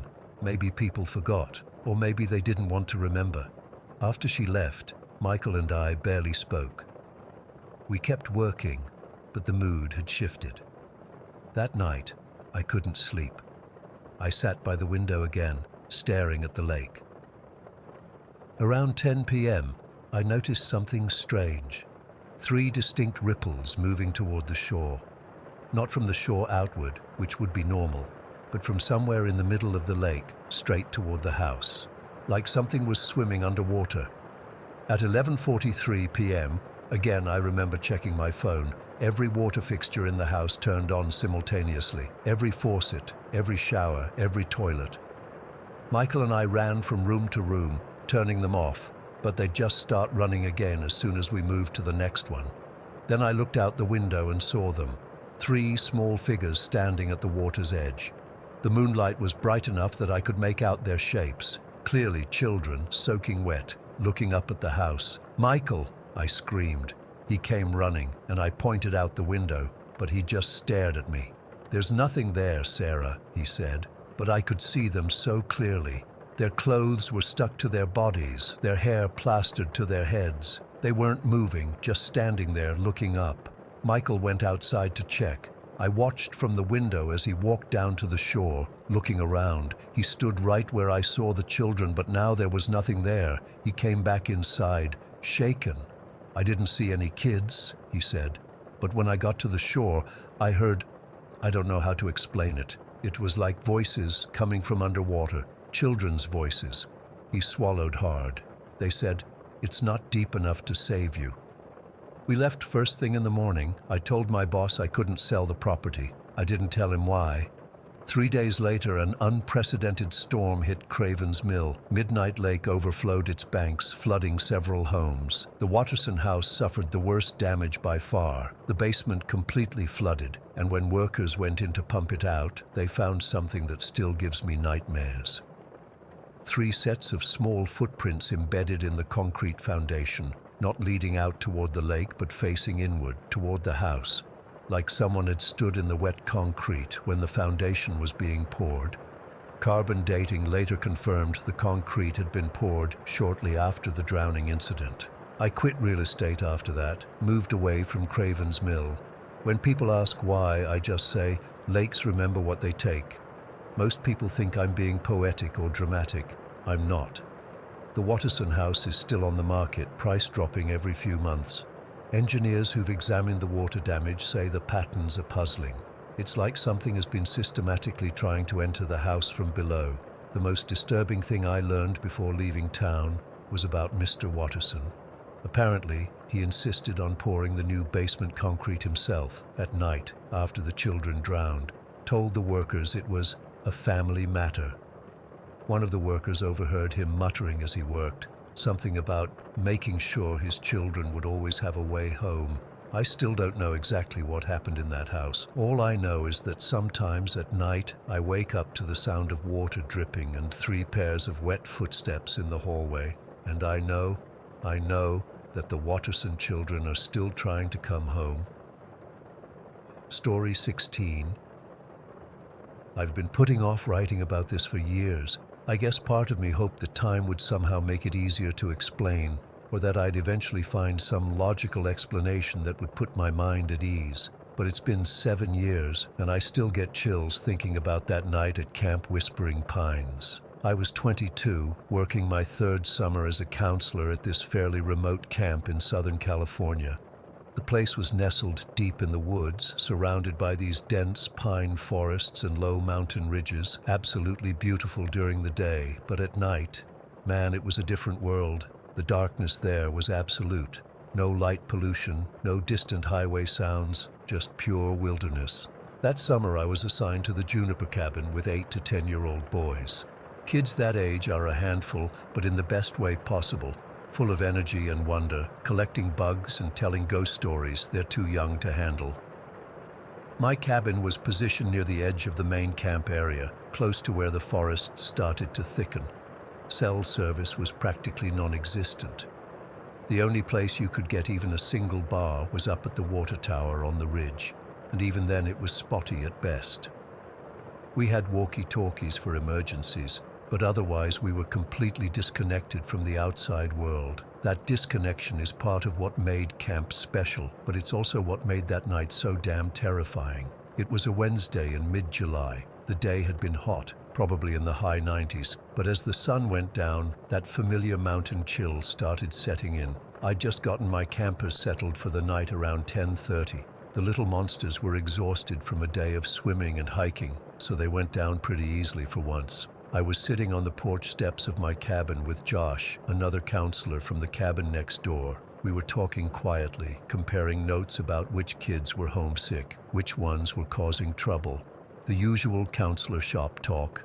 The stars were incredible that night, stretching endlessly above the trees. I remember thinking how peaceful it was. That peace shattered in an instant. I heard them before I saw them, rapid footsteps pounding the dirt trail, hushed but panicked voices. Then Sadie appeared around the bend with her entire group of campers in tow. Sadie was one of the senior counselors responsible for the oldest girl's cabin. 12 teenagers, all between 14 and 16. What struck me immediately was that they were all dressed entirely in black, every single one of them, and they were running like something was chasing them. Sadie spotted us and changed course. Even in the dim light from our cabin, I could see the fear on her face. Her normally composed expression was completely gone. "Michael, Josh," she called out, her voice strained. "We heard..." She paused, looking back at her girls who were huddled together, some of them crying. "We heard something in the woods. I think it was a ghost or something. I'll explain later, but we need to get inside." Josh immediately jumped up and helped usher the girls toward the main lodge. I stayed with Sadie, who was still catching her breath. "What the hell happened?" I asked her. "Why are you all dressed like cat burglars?" "Ninja hike," she said, her voice still shaking. "It's a tradition with the older girls. We dress in black and practice stealth games in the forest. It's supposed to be fun." She looked over her shoulder toward the dark trail they'd just emerged from. "I'll tell you everything, but I need to get my girls calmed down first." I waited on the porch while Sadie took care of her campers. My own boys were still sound asleep inside, thankfully. About 30 minutes later, Sadie returned, looking slightly more composed, but still visibly shaken. "Okay," she said, sitting down heavily beside me. "So we were doing our ninja hike. We'd gone up past Fallen Log Creek. You know that trail that loops around the north side of camp?" I nodded. It was one of the more remote trails, winding through a particularly dense section of forest. We were practicing moving silently, taking turns leading the group. Sadie took a deep breath before continuing. "We were in that really dark stretch where the trees create like a tunnel, and that's when we heard it. A voice." "A voice?" I repeated. "Like another hiker or something?" "No." She shook her head firmly. "It sounded like a child, a young child, maybe 5 or 6 years old. It was calling help from somewhere in the forest." The hairs on my arms stood up. "Are you sure it wasn't just one of your girls playing a prank?" I counted my girls immediately. They were all accounted for, and they all heard it too. Sadie hugged herself, rubbing her arms as if suddenly cold. We stopped and listened, trying to figure out where it was coming from. Then we heard it again. Yelp! But something was wrong with it. Wrong how? It didn't sound quite right the second time, like it was distorted somehow, like someone was trying to imitate a child's voice but couldn't quite get it right. Sadie's eyes met mine, and I could see genuine fear there.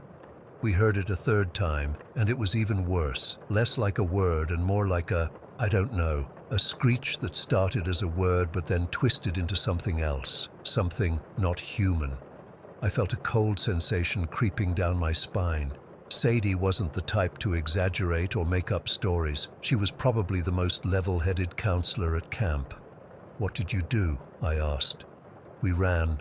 The girls were terrified, and honestly, so was I. It felt like whatever was making that sound was getting closer, but I couldn't tell from which direction. It seemed to be coming from everywhere at once. We sat in silence for a moment. The normal nighttime sounds of the forest, crickets, the occasional hoot of an owl, suddenly seemed ominous. "We should tell Rick," I said, referring to the camp director. "I already did. He said he'd check it out in the morning." Sadie looked unsatisfied with this response. But I keep thinking, what if there really is a lost child out there? That thought hadn't occurred to me, and it made my stomach twist.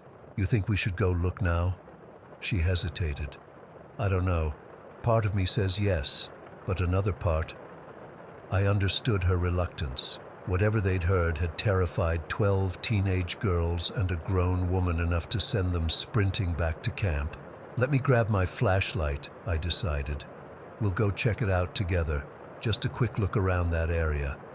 I went inside and grabbed my heavy-duty flashlight, careful not to wake any of my campers. I asked Josh to keep an eye on my cabin, telling him we'd be back in 20 minutes tops. Sadie and I headed down the trail, our flashlight beams cutting through the darkness. The night was still, except for our footsteps crunching on the path. Neither of us spoke much as we walked, both listening intently for any unusual sounds. We reached the section of trail Sadie had described, a tunnel-like passage where the trees grew so thick their branches intertwined overhead, blocking out even the starlight. It was significantly darker here, our flashlights seeming dimmer somehow. "This is where we heard it," Sadie whispered, pointing to a spot just off the trail.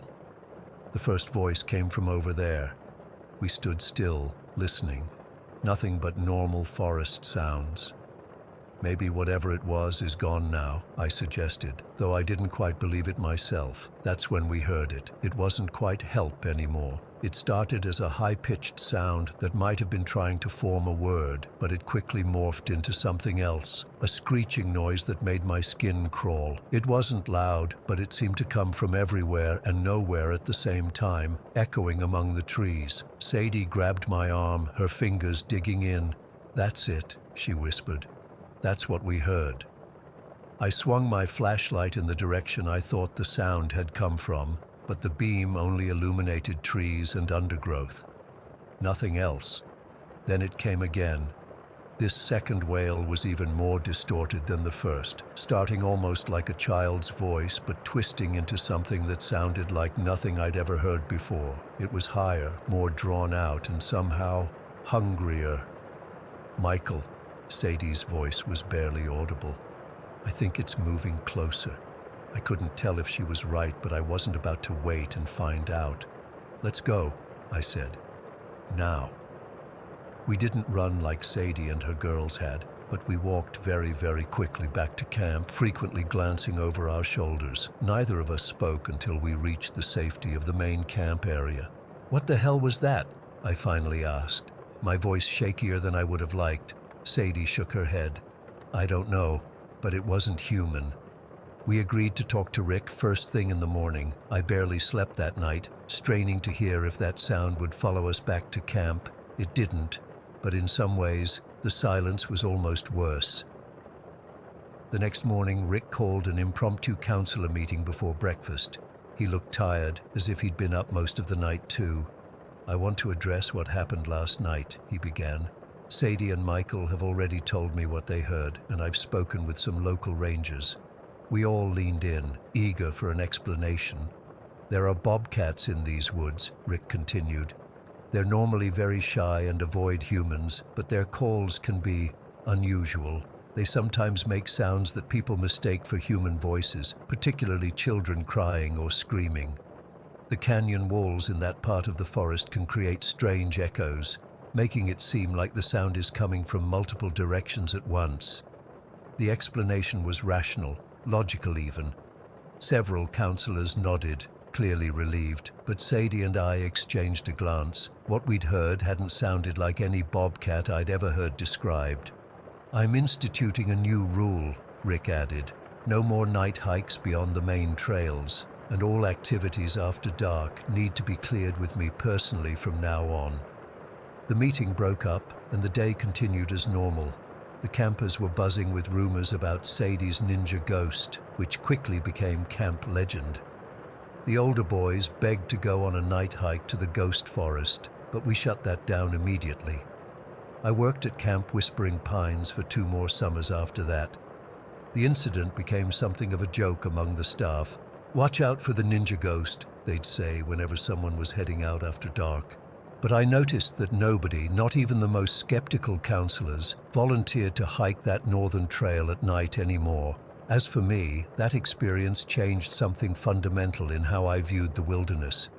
I no longer hiked far at night or strayed from established paths after dark. I became keenly aware of how little control we humans really have in the forest, a place that was ancient and mysterious long before we built our cabins and our trails. To this day, I don't know what we heard in those woods. Maybe it was just a bobcat with an unusually distorted cry. Maybe it was some other animal I'm not familiar with, or maybe it was something else entirely. All I know is that sometimes, when I'm camping and the night gets particularly dark and quiet, I find myself listening, not for normal forest sounds, but for that not quite human call echoing through the trees. And I always make sure I'm safely inside my tent before full darkness falls. Story 17. I still can't explain what happened that Halloween weekend back in 2015. Marcus and I have tried to rationalize it for years, but nothing makes sense. We weren't drunk, we weren't high, and we definitely weren't making it up. I was visiting Marcus in Portland for Halloween weekend. We'd been college buddies for years, but this was my first time staying at his place. This old 2-story house in a quiet suburban neighborhood that had probably been built sometime in the 60s. It wasn't particularly creepy or anything, just your average lived-in home with some dated features and that distinct smell old houses have, kind of like dust and old wood mixed together. I arrived on Friday afternoon. Marcus had been living there for about 8 months after taking over the lease from some elderly couple who'd moved to Florida. He'd kept most of the original furniture downstairs because he couldn't afford to replace everything at once. The living room had this ancient floral patterned couch with wooden armrests that looked straight out of a 70s catalog. The kitchen had those old laminate countertops with metal trim that you never see anymore. "Sorry about the decor," Marcus said when I first walked in. "I'm slowly replacing stuff when I can afford it." He gave me the tour: kitchen, living room, his bedroom downstairs, and then upstairs to where I'd be sleeping in the spare room. The bathroom was at the end of the upstairs hallway, and that's when I first noticed it. A small square door in the wall, maybe a foot wide. "What's that?" I asked, pointing to it. "Oh, that's the laundry chute. Goes straight down to the basement. Previous owners must have used it to drop dirty clothes down instead of carrying them." I bent down and opened the little wooden door. It was dark inside, and I couldn't see the bottom. I grabbed a tissue from the counter and dropped it in, listening as it fluttered down. "How far down is the basement?" I asked. "Come on, I'll show you." We went back downstairs, through the kitchen, and down another narrow staircase to the basement. It was exactly what you'd expect. Concrete floors, exposed pipes on the ceiling, a washer and dryer in one corner, and a bunch of forgotten furniture covered in dust sheets. Marcus flipped on the light switch, and a single bulb illuminated the space with yellow light. Previous owners left all this junk, he explained, gesturing to the covered shapes. I haven't had time to deal with it. I noticed the bottom of the laundry chute, a small square opening in the ceiling near the washer. The tissue I'd dropped was on the floor below it. Do you actually use this? I asked. He shrugged. Sometimes. It's kind of convenient for towels and stuff from the upstairs bathroom. We headed back upstairs and I didn't think much more about it. That night we ordered pizza, drank a few beers, and caught up. Nothing unusual happened. The next day was Halloween. We'd planned to go to a party that evening, so around 6 I went upstairs to get ready. I'd brought some zombie makeup and was going to do a basic undead look, nothing fancy. I locked myself in the bathroom and laid out my makeup supplies on the counter. The bathroom was small but functional, white tile floor, a pedestal sink, toilet against the wall, and a shower tub combo. The laundry chute was in the wall between the toilet and the sink. I was leaning toward the mirror, applying some grey base makeup to my face when it happened. The bathroom suddenly felt different. It's hard to explain, but it was like the air pressure changed. Everything got really still, and I felt this flutter in my stomach, like anxious butterflies. My skin prickled with goosebumps. I stood frozen, makeup sponge in hand, staring at my half-grey face in the mirror. That's when I noticed the toilet paper. There was a new pack of 6 rolls sitting on the back of the toilet. As I watched, one roll, the one on top, just tipped over. It didn't fall off the pack, it just sort of rotated, like someone had pushed it with a finger and then it fell to the floor. I didn't move. The roll landed on its side and started unraveling by itself. There was no draft, no air movement, nothing that could explain why the toilet paper was unwinding on its own. It wasn't rolling across the floor either.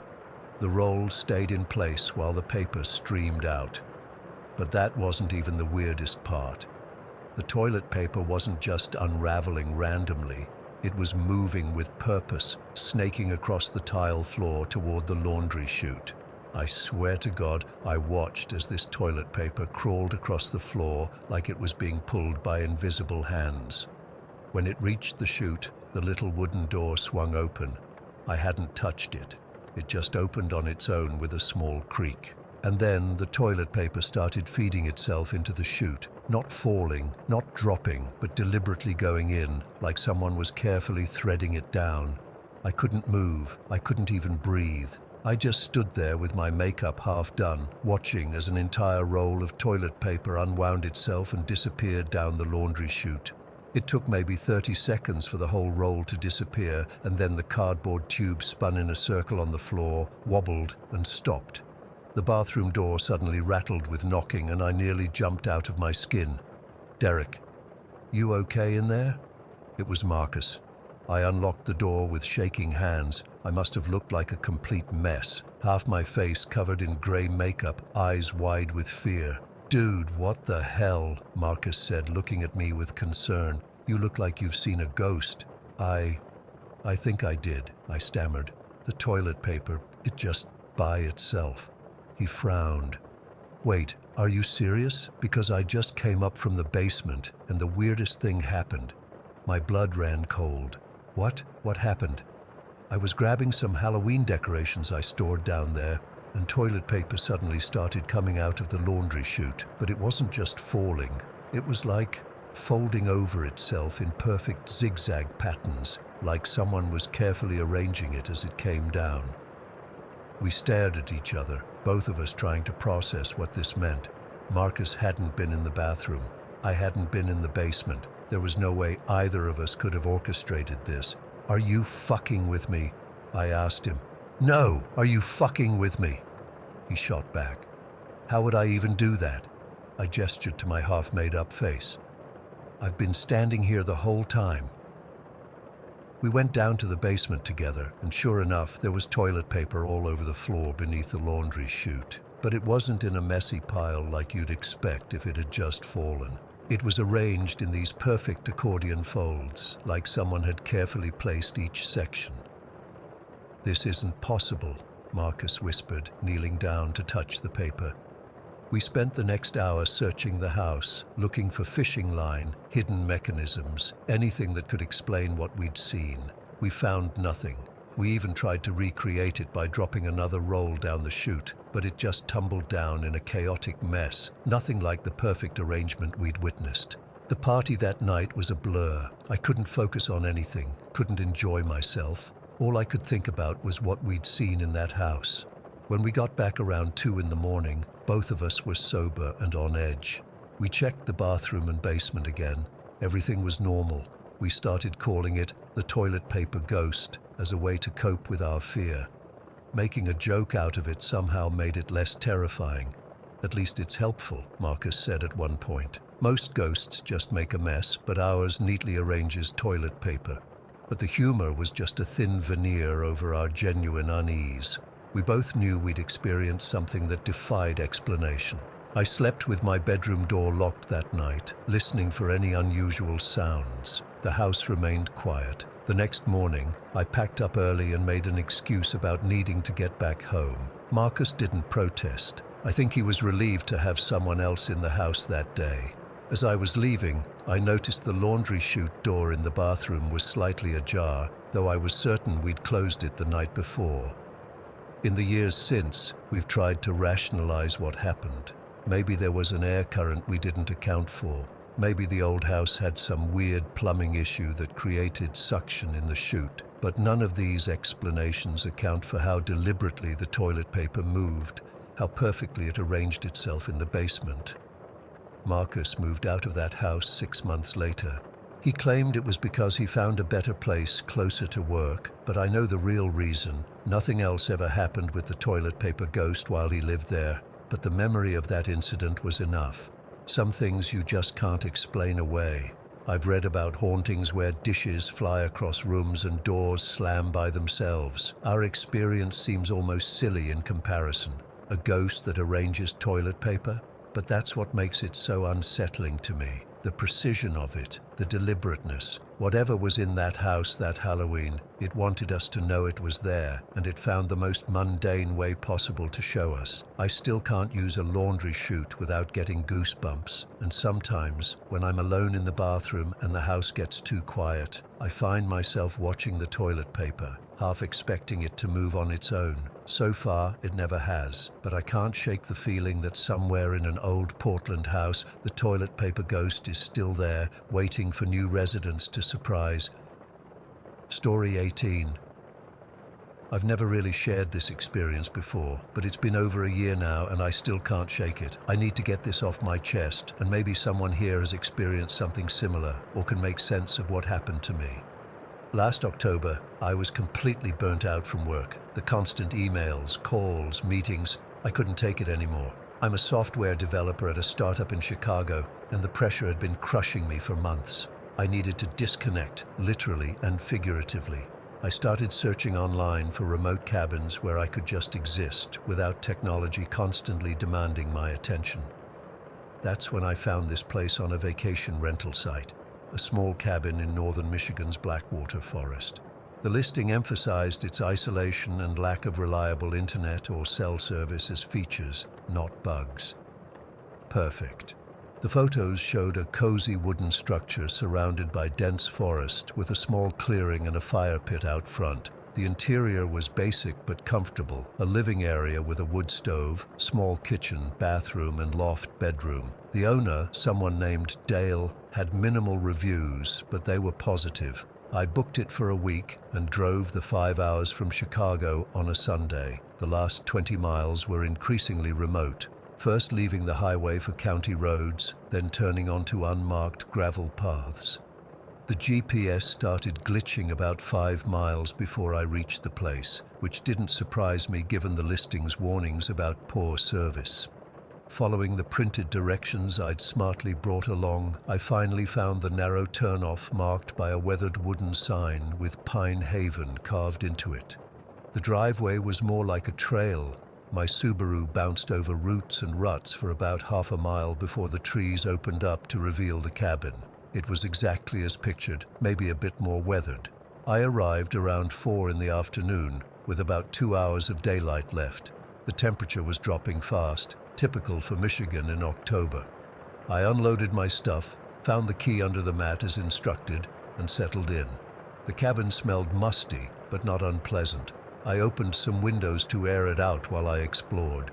There was a notebook on the counter with basic instructions: how to work the propane stove, where to find firewood, what to do with trash.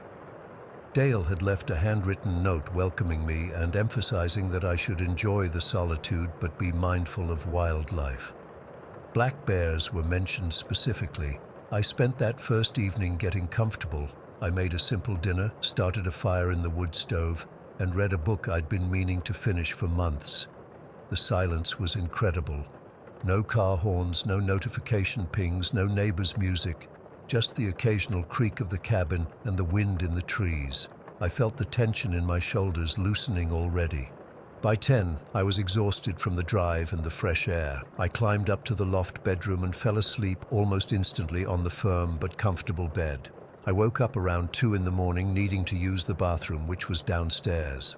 Still half asleep, I fumbled my way down the ladder-like stairs without turning on any lights. The cabin was cold. The fire had died down to embers. After using the bathroom, I was heading back to the stairs when something caught my eye through the living room window. A red light, flickering in the distance, deep in the woods. At first I thought I was imagining it. I moved closer to the window and peered out into the darkness. It was definitely there, a small, steady red glow blinking rhythmically among the trees. It wasn't moving, just pulsing in place. My sleepy brain cycled through explanations, maybe another cabin with some electronic device. But Dale had emphasized how isolated this place was, with no neighbors for miles. A hunter's equipment, but it was 2 in the morning and not hunting season as far as I knew. I watched it for maybe a minute before it suddenly stopped. The forest returned to complete darkness. I stood there for another few minutes, but it didn't reappear. Eventually, I convinced myself it was probably nothing concerning, maybe a distant cell tower or some forestry equipment, and went back to bed. The next day was uneventful. I hiked around the property, staying on the obvious trails. The forest was beautiful, full of maples and oaks with leaves turning bright red and orange. I collected some firewood, read more of my book on the porch, and generally enjoyed doing absolutely nothing important. That night, I deliberately stayed up later, reading by the light of a lantern. At exactly midnight, I happened to glance out the window, and there it was again.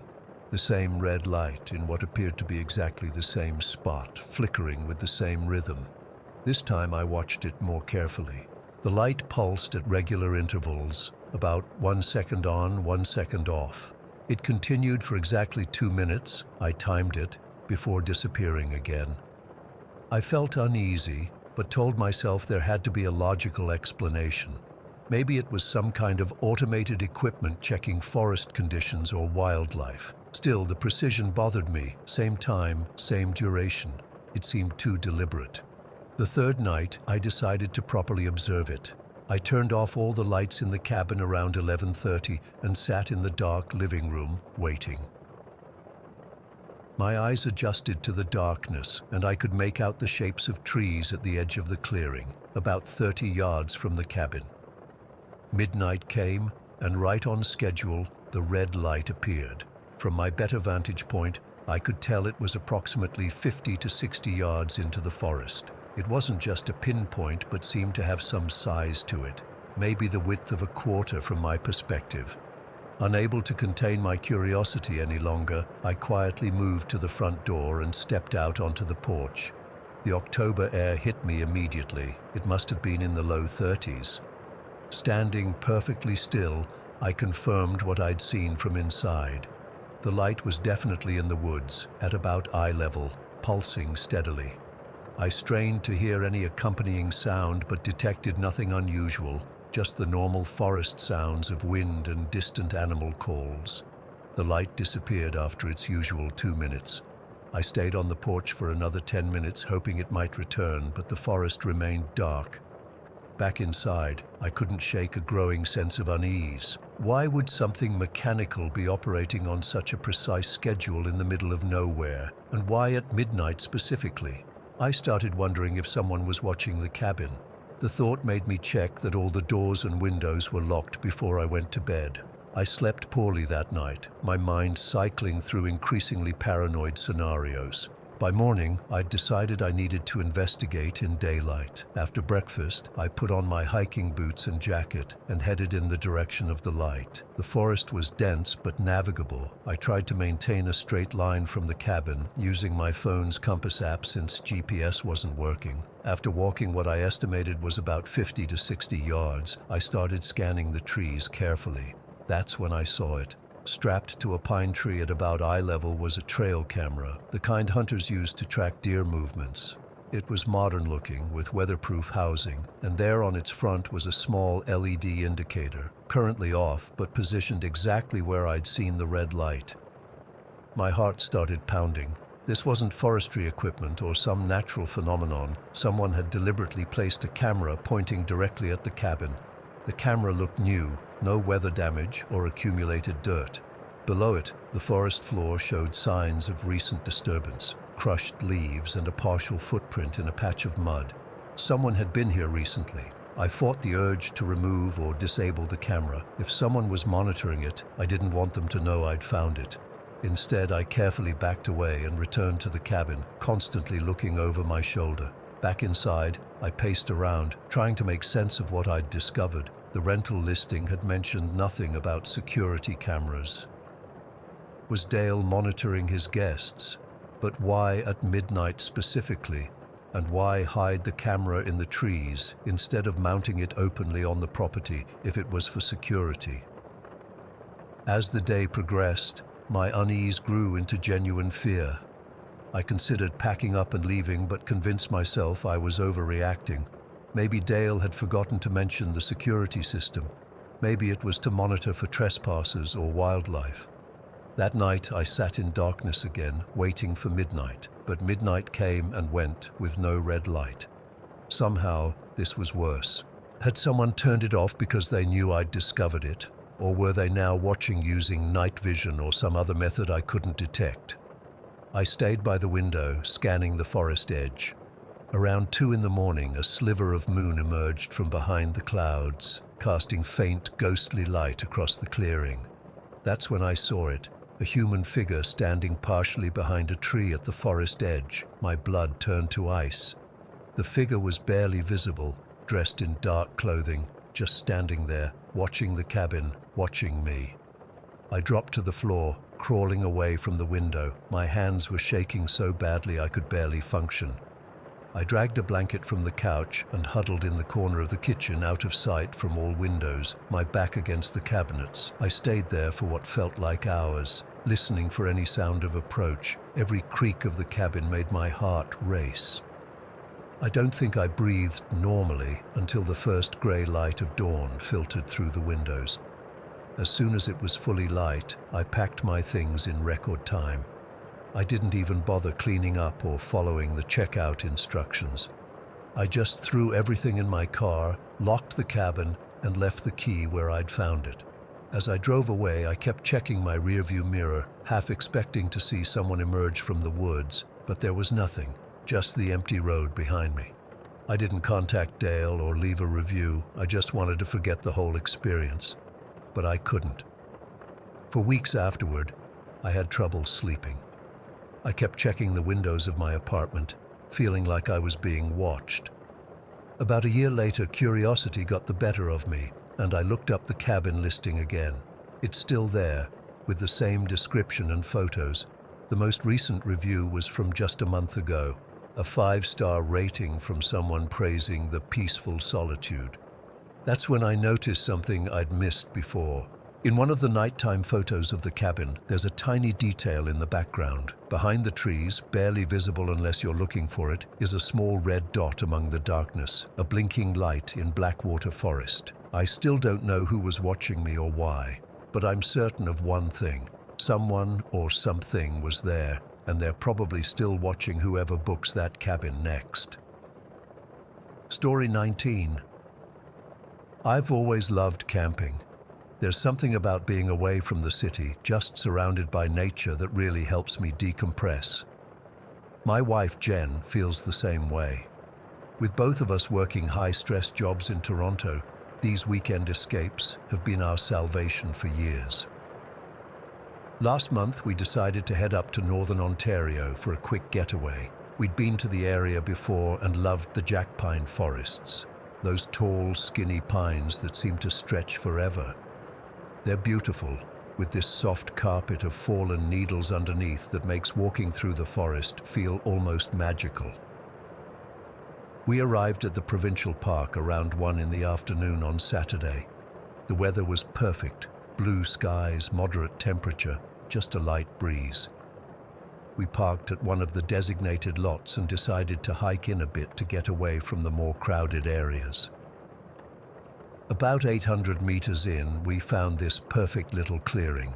It was far enough from the parking area to feel secluded, but close enough that we could get back to the car if needed. Setting up camp was routine for us. We've done it dozens of times. I pitched our tent while Jen gathered some firewood. We had our little home away from home established within an hour. The clearing was surrounded by those tall jack pines, creating this natural little room in the forest. It felt cozy, protected. Around 4, we got a small fire going and started prepping dinner. Nothing fancy, just some potatoes and sausages wrapped in foil to cook in the embers. We sat there talking about work, family stuff, just unwinding. I remember commenting on how peaceful it was, how the only sound was the occasional bird and the soft rustling of pine needles. That's when I first noticed the wind picking up. It wasn't dramatic at first, just stronger gusts that would come and go. I didn't think much of it initially. Weather changes, right? But over the next hour, those gusts became more frequent and much stronger. The jack pines around us started swaying more than I'd ever seen before. By 6 o'clock, I was getting concerned. The wind wasn't just strong anymore, it was violent. Those tall, skinny pines were bending at angles that didn't look natural or safe. The sound changed too. Instead of the peaceful rustling we'd enjoyed earlier, now there was this constant groaning and creaking from the trees as they flexed in the wind. "Do you think we should pack up?" Jen asked, looking nervously at the swaying trees.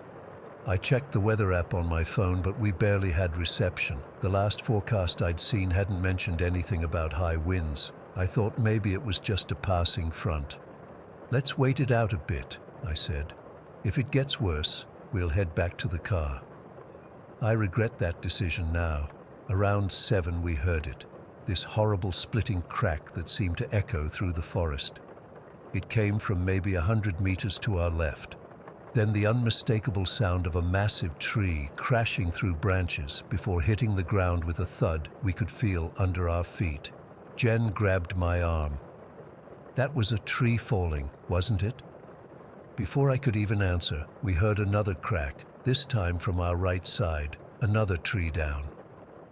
"We need to leave," Jen said, her voice tight with fear. I stood up and looked around. The forest that had seemed so peaceful was now a writhing mass of trees bending in the wind. The sound was terrifying, creaking, groaning, the constant rush of wind through millions of pine needles. It was getting dark, and the thought of trying to navigate through falling trees in the dark, on a trail we weren't totally familiar with, seemed more dangerous than staying put. "I think we're safer here than trying to make it back to the car right now," I told her. "These trees are falling randomly. At least here we know our surroundings." I kicked dirt onto our fire, extinguishing it completely.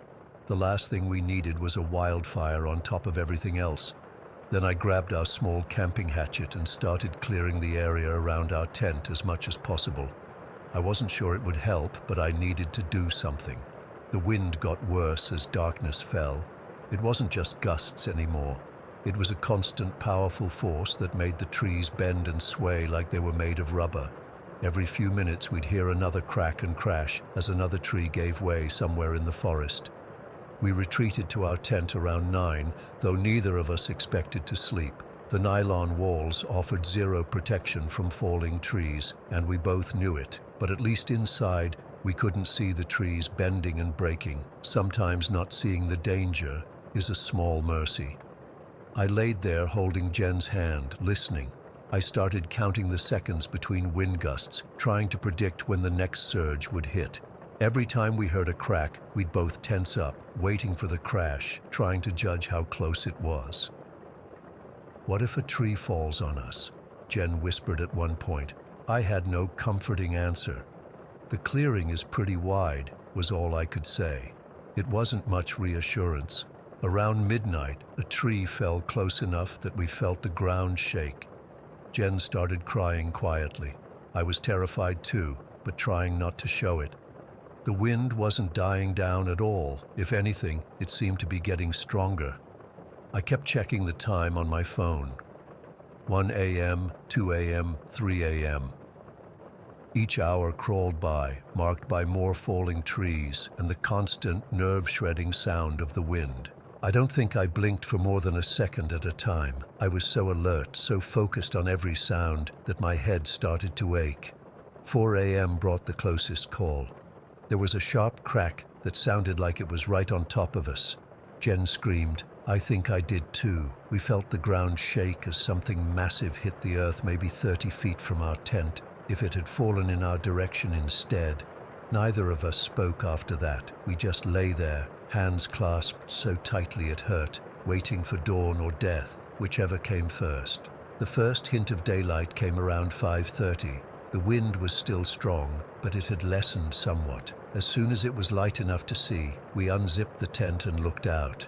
The forest looked like a war zone. There were fallen trees everywhere. The one that had nearly hit us during the night was a massive jack pine that had snapped about 15 feet up the trunk. If it had fallen just a few degrees differently, we wouldn't be here. We didn't speak. We didn't need to. We just started packing up as quickly as possible. The tent, our sleeping bags, everything went into our backpacks in record time. We didn't bother with breakfast or coffee. We just needed to get out. The hike back to the car was nerve-wracking. The trail we'd followed in was now blocked in 3 places by fallen trees. We had to climb over one and go around the others, pushing through underbrush. The wind was still strong enough that the remaining trees continued to sway and creak. Every sound made us flinch. When we finally reached the parking lot, I nearly cried with relief. Our car was untouched, though a large branch had fallen nearby. We threw our gear in the trunk and got in. I remember sitting there for a minute, just breathing, before I could even start the engine. The drive home was almost completely silent. What was there to say? We'd spent the night convinced we were going to die, crushed by a falling tree in the middle of nowhere. It's been a month now, and I still wake up hearing that sound. The sharp crack of wood splitting, the rushing whoosh of a massive tree falling through the air.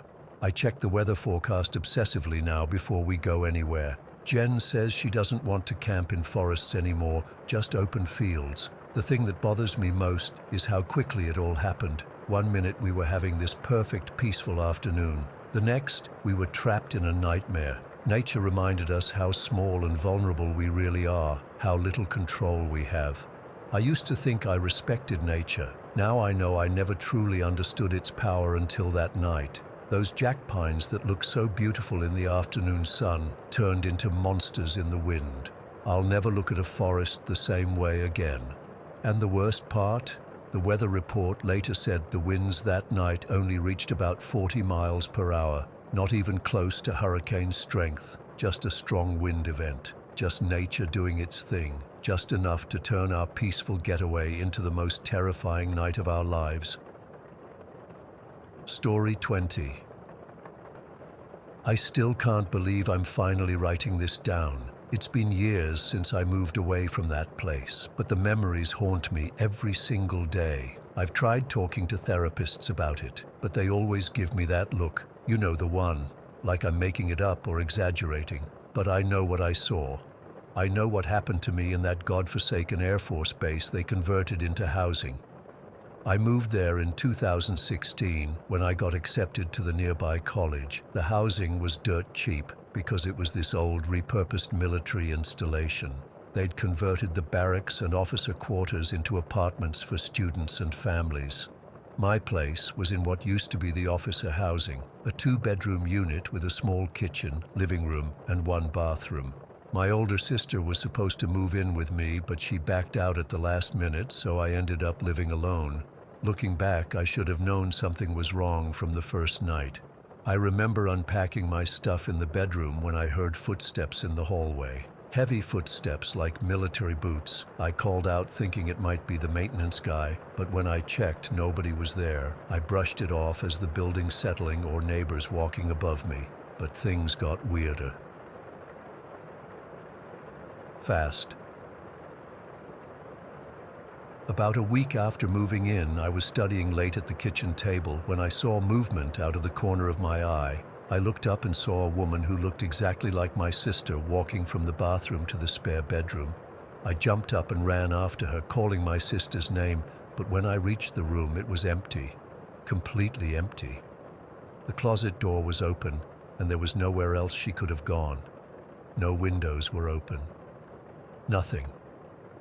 I called my sister immediately, and she confirmed she was at home, 3 hours away.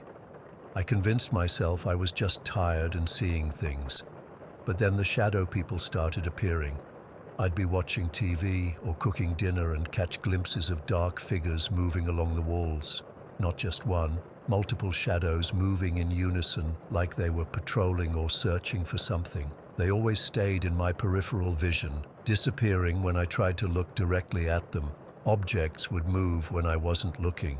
I'd put my keys on the counter, turn around to grab something from the fridge, and when I turned back, the keys would be on the floor or on the other side of the room. My textbooks would rearrange themselves on my desk. The shower curtain would be open when I was sure I'd closed it. Then came the knocking. God, the knocking. It would start around 3 in the morning. 3 distinct knocks on my bedroom door. The first time it happened, I thought it was a neighbor needing help or something. I opened the door to find an empty hallway. This happened night after night, always at the same time, always 3 knocks. I started sleeping with headphones on to block it out. The footsteps got louder and more frequent. Sometimes they'd pace back and forth in the hallway for hours. Other times they'd stop right outside my bedroom door and just stand there. I could feel someone watching me through the door. I bought a doorstop and wedged it under my door every night after that, and the voices, muffled conversations that I could never quite make out. They sounded like they were coming from inside the walls, multiple people talking at once in hushed, urgent tones. When I'd press my ear against the wall to try to hear better, they'd stop immediately. But the bathroom, that's where the worst of it happened. The bathroom was off this small hallway that branched from the main corridor of the apartment. There was something wrong with that hallway. It was always colder than the rest of the apartment, and the light flickered no matter how many times I changed the bulb. The bathroom itself was tiny, just a sink with a medicine cabinet mirror above it, a toilet and a shower tub combo. It was a Tuesday evening in October when I had my first real encounter with it. I remember it was raining outside, and I'd just gotten back from a late class, soaking wet and freezing. I decided to take a hot shower to warm up. I was standing under the water, eyes closed, when I heard a knock. Not from the bathroom door, but from inside the medicine cabinet. My eyes snapped open and I froze. The knock came again. 3 times, just like on my bedroom door. I pulled back the shower curtain just enough to peek out, and that's when I saw it. The mirror was fogged up from the shower steam, but there was a spot that had been wiped clear, like someone had dragged their finger across it, and in that cleared spot, I could see a black slanted eye staring back at me. Just the eye. No surrounding skin, no face, just this eye with a pitch-black iris looking right at me. I jerked the curtain closed and pressed myself against the shower wall, heart pounding so hard I thought it would burst. I stood there for what felt like forever, terrified to look again. When I finally worked up the courage to peek, the mirror was completely fogged over again. No wiped spot, no eye. I turned off the water, grabbed my towel, and ran to my room without even drying off properly. I didn't sleep at all that night. I tried to convince myself I'd imagined it. Stress from school, lack of sleep, an overactive imagination, anything to explain what I'd seen. I even went as far as looking up the history of the base, thinking maybe someone had died there or something. But all I found were articles about how the Air Force had abandoned it in the 90s and the university had bought it a decade later. For a few days, things were quiet. No knocking, no footsteps, no shadow people. I started to relax a little, thinking whatever it was had moved on. Then came the day I saw it fully. I was walking down that small hallway after getting home from school.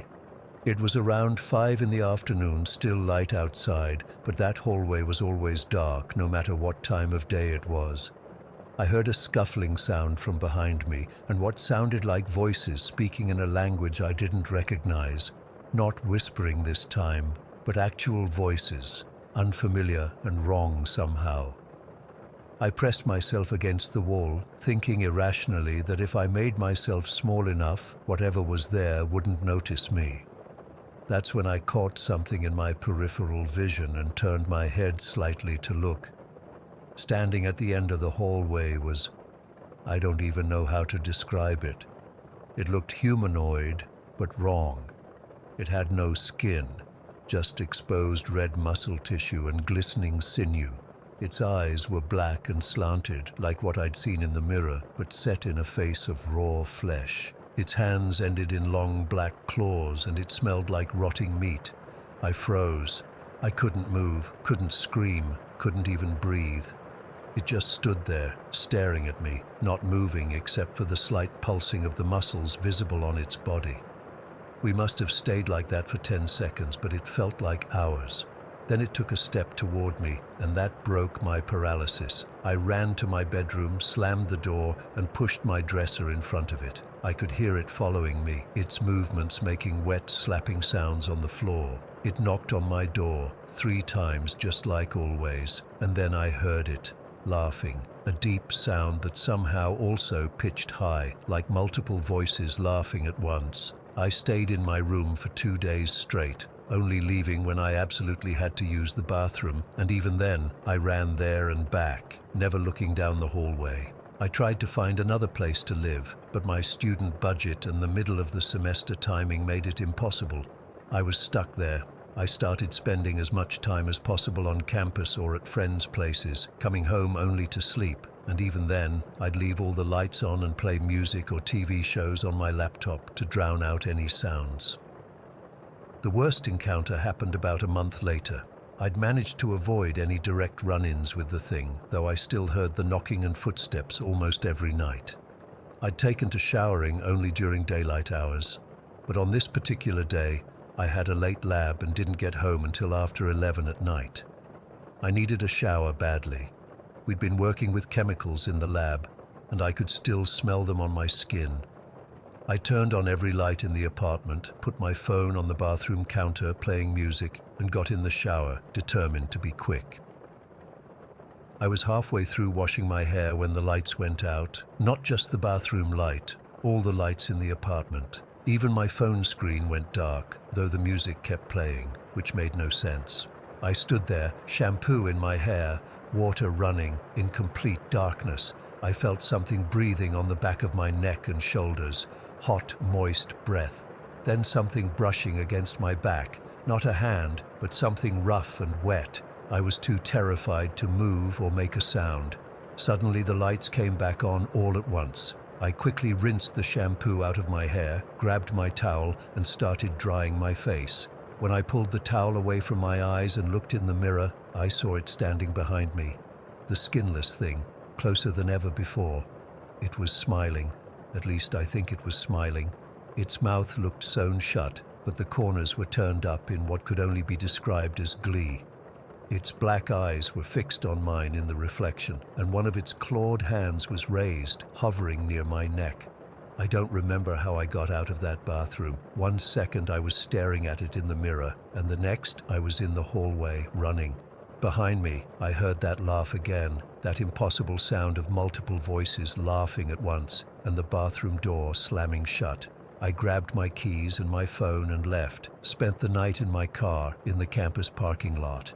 The next day, I begged a friend to let me crash on her couch, told her I had a water leak in my apartment. I went back only once more, in daylight, with 2 friends, to pack my essential belongings. They thought I was overreacting to some maintenance issues in the building. They didn't feel the coldness in that hallway or notice how the shadows seemed to move when we weren't looking directly at them. I broke my lease, lost my security deposit, and moved into an overpriced studio apartment across town. I never went back to that place again. To this day, I have no explanation for what happened. I've looked into the history of the base more thoroughly and found vague references to unexplained phenomena during its active years and rumors about why it was really shut down, but nothing concrete. Sometimes I still wake up at 3 in the morning, thinking I hear 3 knocks on my door, and I never ever look too long in bathroom mirrors anymore. Story 21. I still can't sleep some nights.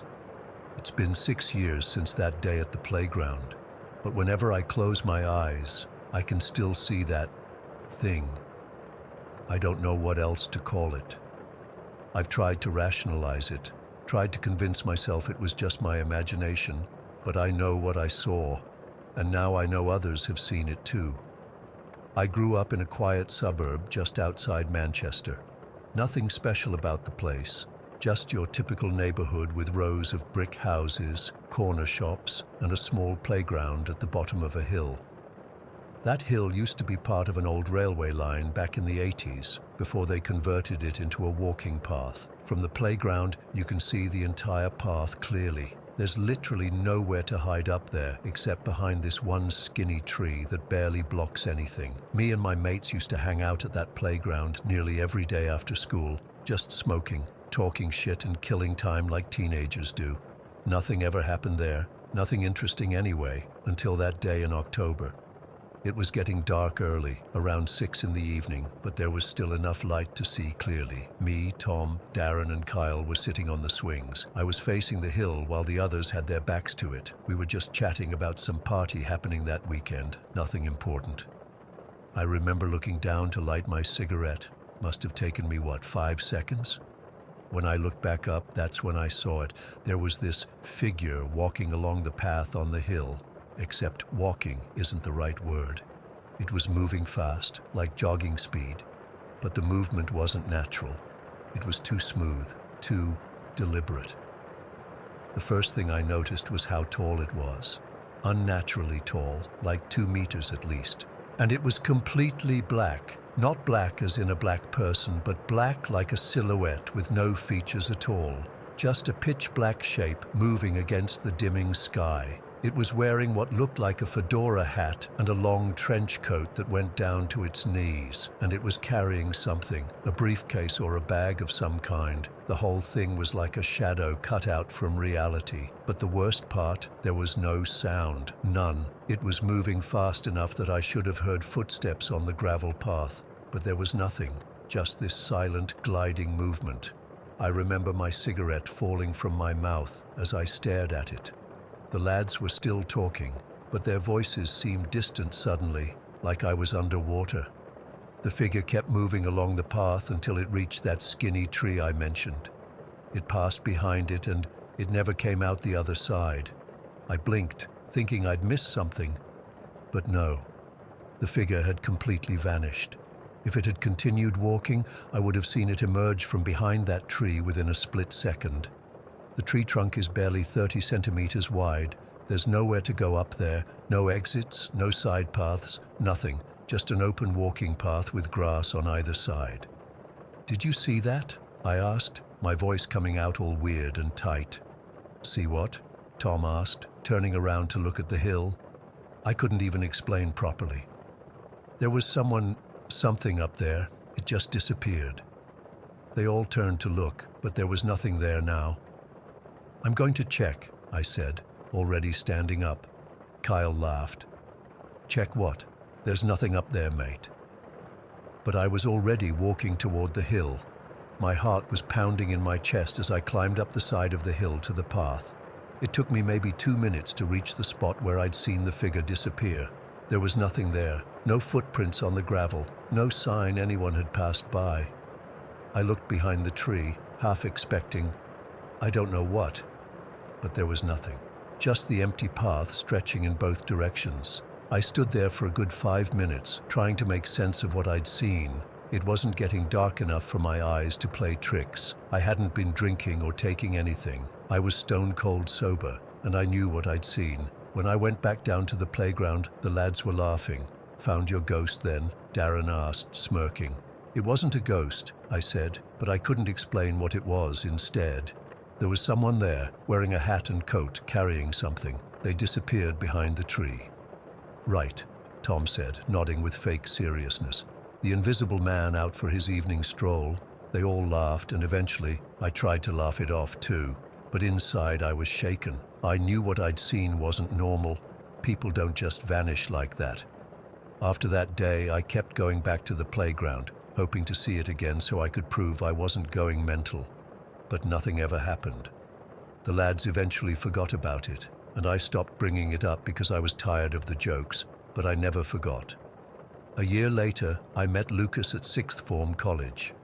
We clicked right away, became proper mates. One night, we were at his house playing FIFA and chatting about random stuff when the conversation somehow turned to weird experiences we'd had.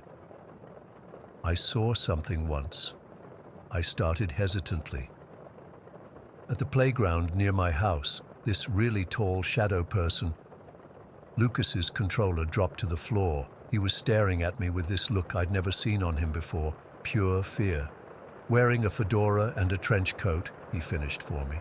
The room went cold. I felt the hairs on my arms stand up. "How did you know that?" I whispered. Lucas was pale now. "Because I've seen it too." He told me his story then, his voice shaking. About 3 years before, he'd been walking home one night along a path near the local park. It was dark, around 11 at night, and he was taking a shortcut. There were some stray dogs that started following him, barking aggressively. He crouched down to pick up a rock to scare them off. When I stood back up and looked ahead, Lucas said, his eyes fixed on something far away. It was standing there, just appeared out of nowhere, this extremely tall figure, completely black, like a shadow, but solid somehow. It had no face, no eyes, no mouth, nothing except... He swallowed hard. Except for these red eyes, not normal red, but glowing, like two little red lights in the darkness. It was wearing a fedora hat and a long trench coat, and it was carrying a briefcase. My mouth had gone completely dry. "What did you do?" I froze, couldn't move, couldn't breathe. The dogs that had been barking at me, they were gone. Complete silence. It just stood there, watching me. Then I blinked, and it was gone, just vanished. We sat in silence for a while, both of us trying to process this. How had we both seen the same thing? But Lucas wasn't finished. His voice got even quieter as he told me about his aunt. About 20 years ago, my aunt was picking mushrooms in the woods behind our old house. It was daytime, middle of the afternoon. She bent down to pick a mushroom, and when she straightened up, there it was, the same figure, tall, black, fedora, trench coat. The only difference was it wasn't carrying a briefcase, it was holding an old-style telephone, like from the 80s. "What did it do?" I asked. "Nothing. It just stood there watching her. Then she blinked, and it was gone." My mind was racing. 3 separate sightings of the same entity, spanning decades. This wasn't coincidence. This wasn't imagination. A few days later, I worked up the courage to tell my grandmother about it. She's a devout Muslim, prays 5 times a day, reads the Quran regularly. I expected her to dismiss it or tell me to pray more. Instead, she nodded solemnly. "Jinn," she said simply. She explained that in Islamic belief, jinn are supernatural creatures that exist in a parallel world to ours. Some are good, some are bad, and some are just curious about humans. Then she dropped another bombshell. "Your great-grandmother saw it too, in her house in Pakistan. The shadow man with the hat. I felt sick. This thing, whatever it was, had been appearing to my family for generations, and now to Lucas's family too. What was the connection? Why us?" For a while, I tried to forget about it. I went to university, got busy with life, convinced myself it was all just stories and imagination and coincidence. Until 3 months ago, Lucas called me at 2 in the morning, his voice barely a whisper. "It's back," he said. He'd been coming home late from a shift at the pub where he works. As he turned the corner to his street, he saw it standing under the streetlight nearest his house. The same tall, featureless silhouette, but this time it wasn't wearing a trench coat. It was wearing what looked like a white doctor's coat, and as Lucas approached, frozen in terror but unable to stop walking, the thing took a step toward him. Just one step, then it vanished. Lucas hasn't been able to sleep properly since. Neither have I, to be honest. We've been researching, trying to find similar accounts, any explanation that makes sense. We've found some stories online about shadow people or hat men that sound similar, but nothing that explains why this thing keeps appearing to our families across generations. I don't know what it wants. I don't know if it's dangerous or just observing us for some reason. All I know is that every time I walk past that playground, I look up at that path, and every time I turn a corner at night, a part of me expects to see that tall, dark silhouette waiting for me. And the worst part, I know somehow that I'll see it again, that we haven't seen the last of the Shadow Man. Story 22. I've never been the type to believe in ghosts or any paranormal stuff. I grew up in Pinewood, this tiny village where everyone knows everyone's business. It's the kind of place where the most exciting thing that happens is when someone gets a new car or paints their fence a different color. But what happened to me 3 years ago, I still can't explain it. It started when I was 14. My mom had recently broken up with her boyfriend, Tom. They'd been together for almost 2 years, and I actually kind of liked the guy. He was into music and played in a small band on weekends. Nothing big, just local pubs and the occasional wedding. When they split up, there was this whole awkward period where Tom kept coming by to collect his stuff. During one of his visits, I mentioned that I'd always wanted to learn guitar. I'd been saving up for one, but guitars are expensive, and my part-time job at the local grocery store wasn't exactly making me rich. "I've got an old acoustic you can borrow if you want," Tom offered. "It's not my main one, just something I keep as a backup. You can hold on to it until you can get your own." I was surprised, but really grateful. The next day, he dropped off this worn acoustic guitar. It wasn't fancy, scratched in places with slightly rusted strings, but it was a real guitar, and it was mine to use. For the first few weeks, I was super excited. I downloaded some beginner tutorials and practiced basic chords. My fingers hurt like hell, and I sounded terrible, but I was determined to learn. Then school got busy, and the guitar ended up leaning against the corner of my bedroom, untouched for days, then weeks. I almost forgot about it until that night in November. It was around 2 in the morning when I woke up to a loud crash. In the darkness, I couldn't immediately tell what had happened, but I felt this weird chill run through me. I reached for my phone and turned on the flashlight. The guitar had fallen over. Not just tipped slightly, but completely fallen flat on the floor. Now I know what you're thinking. Big deal, right? Guitars fall over all the time. But here's the thing. That guitar had been leaning securely in that same corner for weeks without any issues. My bedroom door was closed, my window was shut, and there wasn't even a breeze that could have knocked it over. I remember sitting up in bed, staring at it, trying to come up with a logical explanation. I finally convinced myself that it must have been balanced poorly all this time, and it finally gave way. I picked it up, placed it back in the corner, making sure it was stable this time, and went back to sleep. A few days later, my mom had an early shift at the hospital where she works as a nurse, so my grandmother was over to make sure I had breakfast before school. Gran was in her 70s, but still sharp as a tack and more active than most people half her age. I was sitting at the kitchen table, half asleep, shoveling cereal into my mouth while Gran bustled around making herself tea. The house was quiet except for the occasional clink of her spoon against the mug. That's when we heard it. The unmistakable sound of guitar strings being strummed, not just one string accidentally plucked, but that distinct sound of someone deliberately running their fingers across all 6 strings in one smooth motion. It was loud and clear, as if someone was playing it right next to us. Gran and I both froze. Our eyes met across the kitchen. "Did you hear that?" I whispered. She nodded, her face pale. "Is there someone else in the house?" We both knew there wasn't. Mom was at work, and we hadn't heard anyone come in. Plus, the guitar was in my bedroom with the door closed. "Maybe it's the TV," Gran suggested, but we both knew the TV wasn't on. I stood up shakily and walked to my bedroom, Gran following close behind. I pushed open the door slowly, half expecting to see someone sitting there playing the guitar. The room was empty. The guitar was exactly where I'd left it, leaning against the corner. I approached it cautiously and noticed something that made my skin crawl. The strings were still vibrating slightly, as if they had just been played. I didn't touch it. I just closed the door and went back to the kitchen. Gran tried to laugh it off, saying old houses make strange noises, but I could tell she was spooked too. That evening, I called Tom and asked if he wanted his guitar back.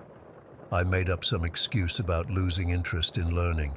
He seemed surprised, but agreed to pick it up the next day. I didn't tell him what happened. I mean, what would I even say? "Hey, your guitar plays itself." He'd think I was nuts. When Tom came to get the guitar, I half expected something weird to happen, like the guitar refusing to leave or making some ghostly sound, but nothing did. He took it, thanked me for taking care of it, and that was that. I felt relieved to have it out of my house, and for a while, I forgot about the whole thing. Fast forward to when I was 16. I hadn't thought about the guitar incident in a long time. I'd convinced myself it was just some weird coincidence, or that maybe Gran and I had both imagined it. I was lying in bed one night scrolling through my phone. It was around 11:30, and I was just killing time before going to sleep. My mom was working the night shift, so I was alone in the house. That's when it happened. It wasn't a sound this time. It was a feeling. Out of nowhere, this overwhelming sense of dread washed over me. My heart started racing and I felt cold sweat breaking out all over my body. I couldn't explain why, but I was suddenly terrified of my own bedroom. I felt like something was watching me. Not just watching, studying me. It was as if the darkness in the corners of my room had eyes, and they were fixed on me with some kind of horrible intent. I tried to rationalize it. I told myself it was just my imagination, that I was tired, that maybe I'd watched too many horror movies lately. But the feeling wouldn't go away. It got worse. The fear was so intense that I couldn't move. I just lay there, clutching my phone like it was some kind of lifeline, my eyes darting around the room. The worst part was that I couldn't see anything unusual. There was nothing there, no shadowy figure, no strange lights, nothing out of place. Just my normal bedroom with its posters and cluttered desk and the same furniture I'd had for years. But it felt wrong. It felt like something had invaded my space, something I couldn't see but could definitely feel. After what felt like hours but was probably only minutes, I managed to reach out and turn on my bedside lamp. The light helped a little, but the feeling of being watched didn't completely disappear. I ended up staying awake until dawn, too scared to close my eyes. When morning came, I felt stupid. In the daylight, my fear seemed irrational and childish. I convinced myself it was just a panic attack or something similar. I'd been stressed about exams after all. It made sense that my mind might play tricks on me when I was tired and anxious. I didn't tell anyone about it. What would I say? I got scared of nothing, but deep down, I knew it wasn't nothing. Whatever I'd felt that night was real, even if I couldn't explain it. A year later, when I was 17, things escalated in a way I still can't fully comprehend. I was asleep when it started. I woke up suddenly, completely alert, but I couldn't move. Not a single muscle. It was like my body had turned to stone while my mind was fully awake. I tried to scream, but my mouth wouldn't open. I tried to lift my arm, but it remained frozen at my side. That's when I heard it, the sound of something moving across my bedroom floor. A scraping noise, like furniture being slowly pushed across the hardwood. My eyes, the only part of me I could control, darted around wildly.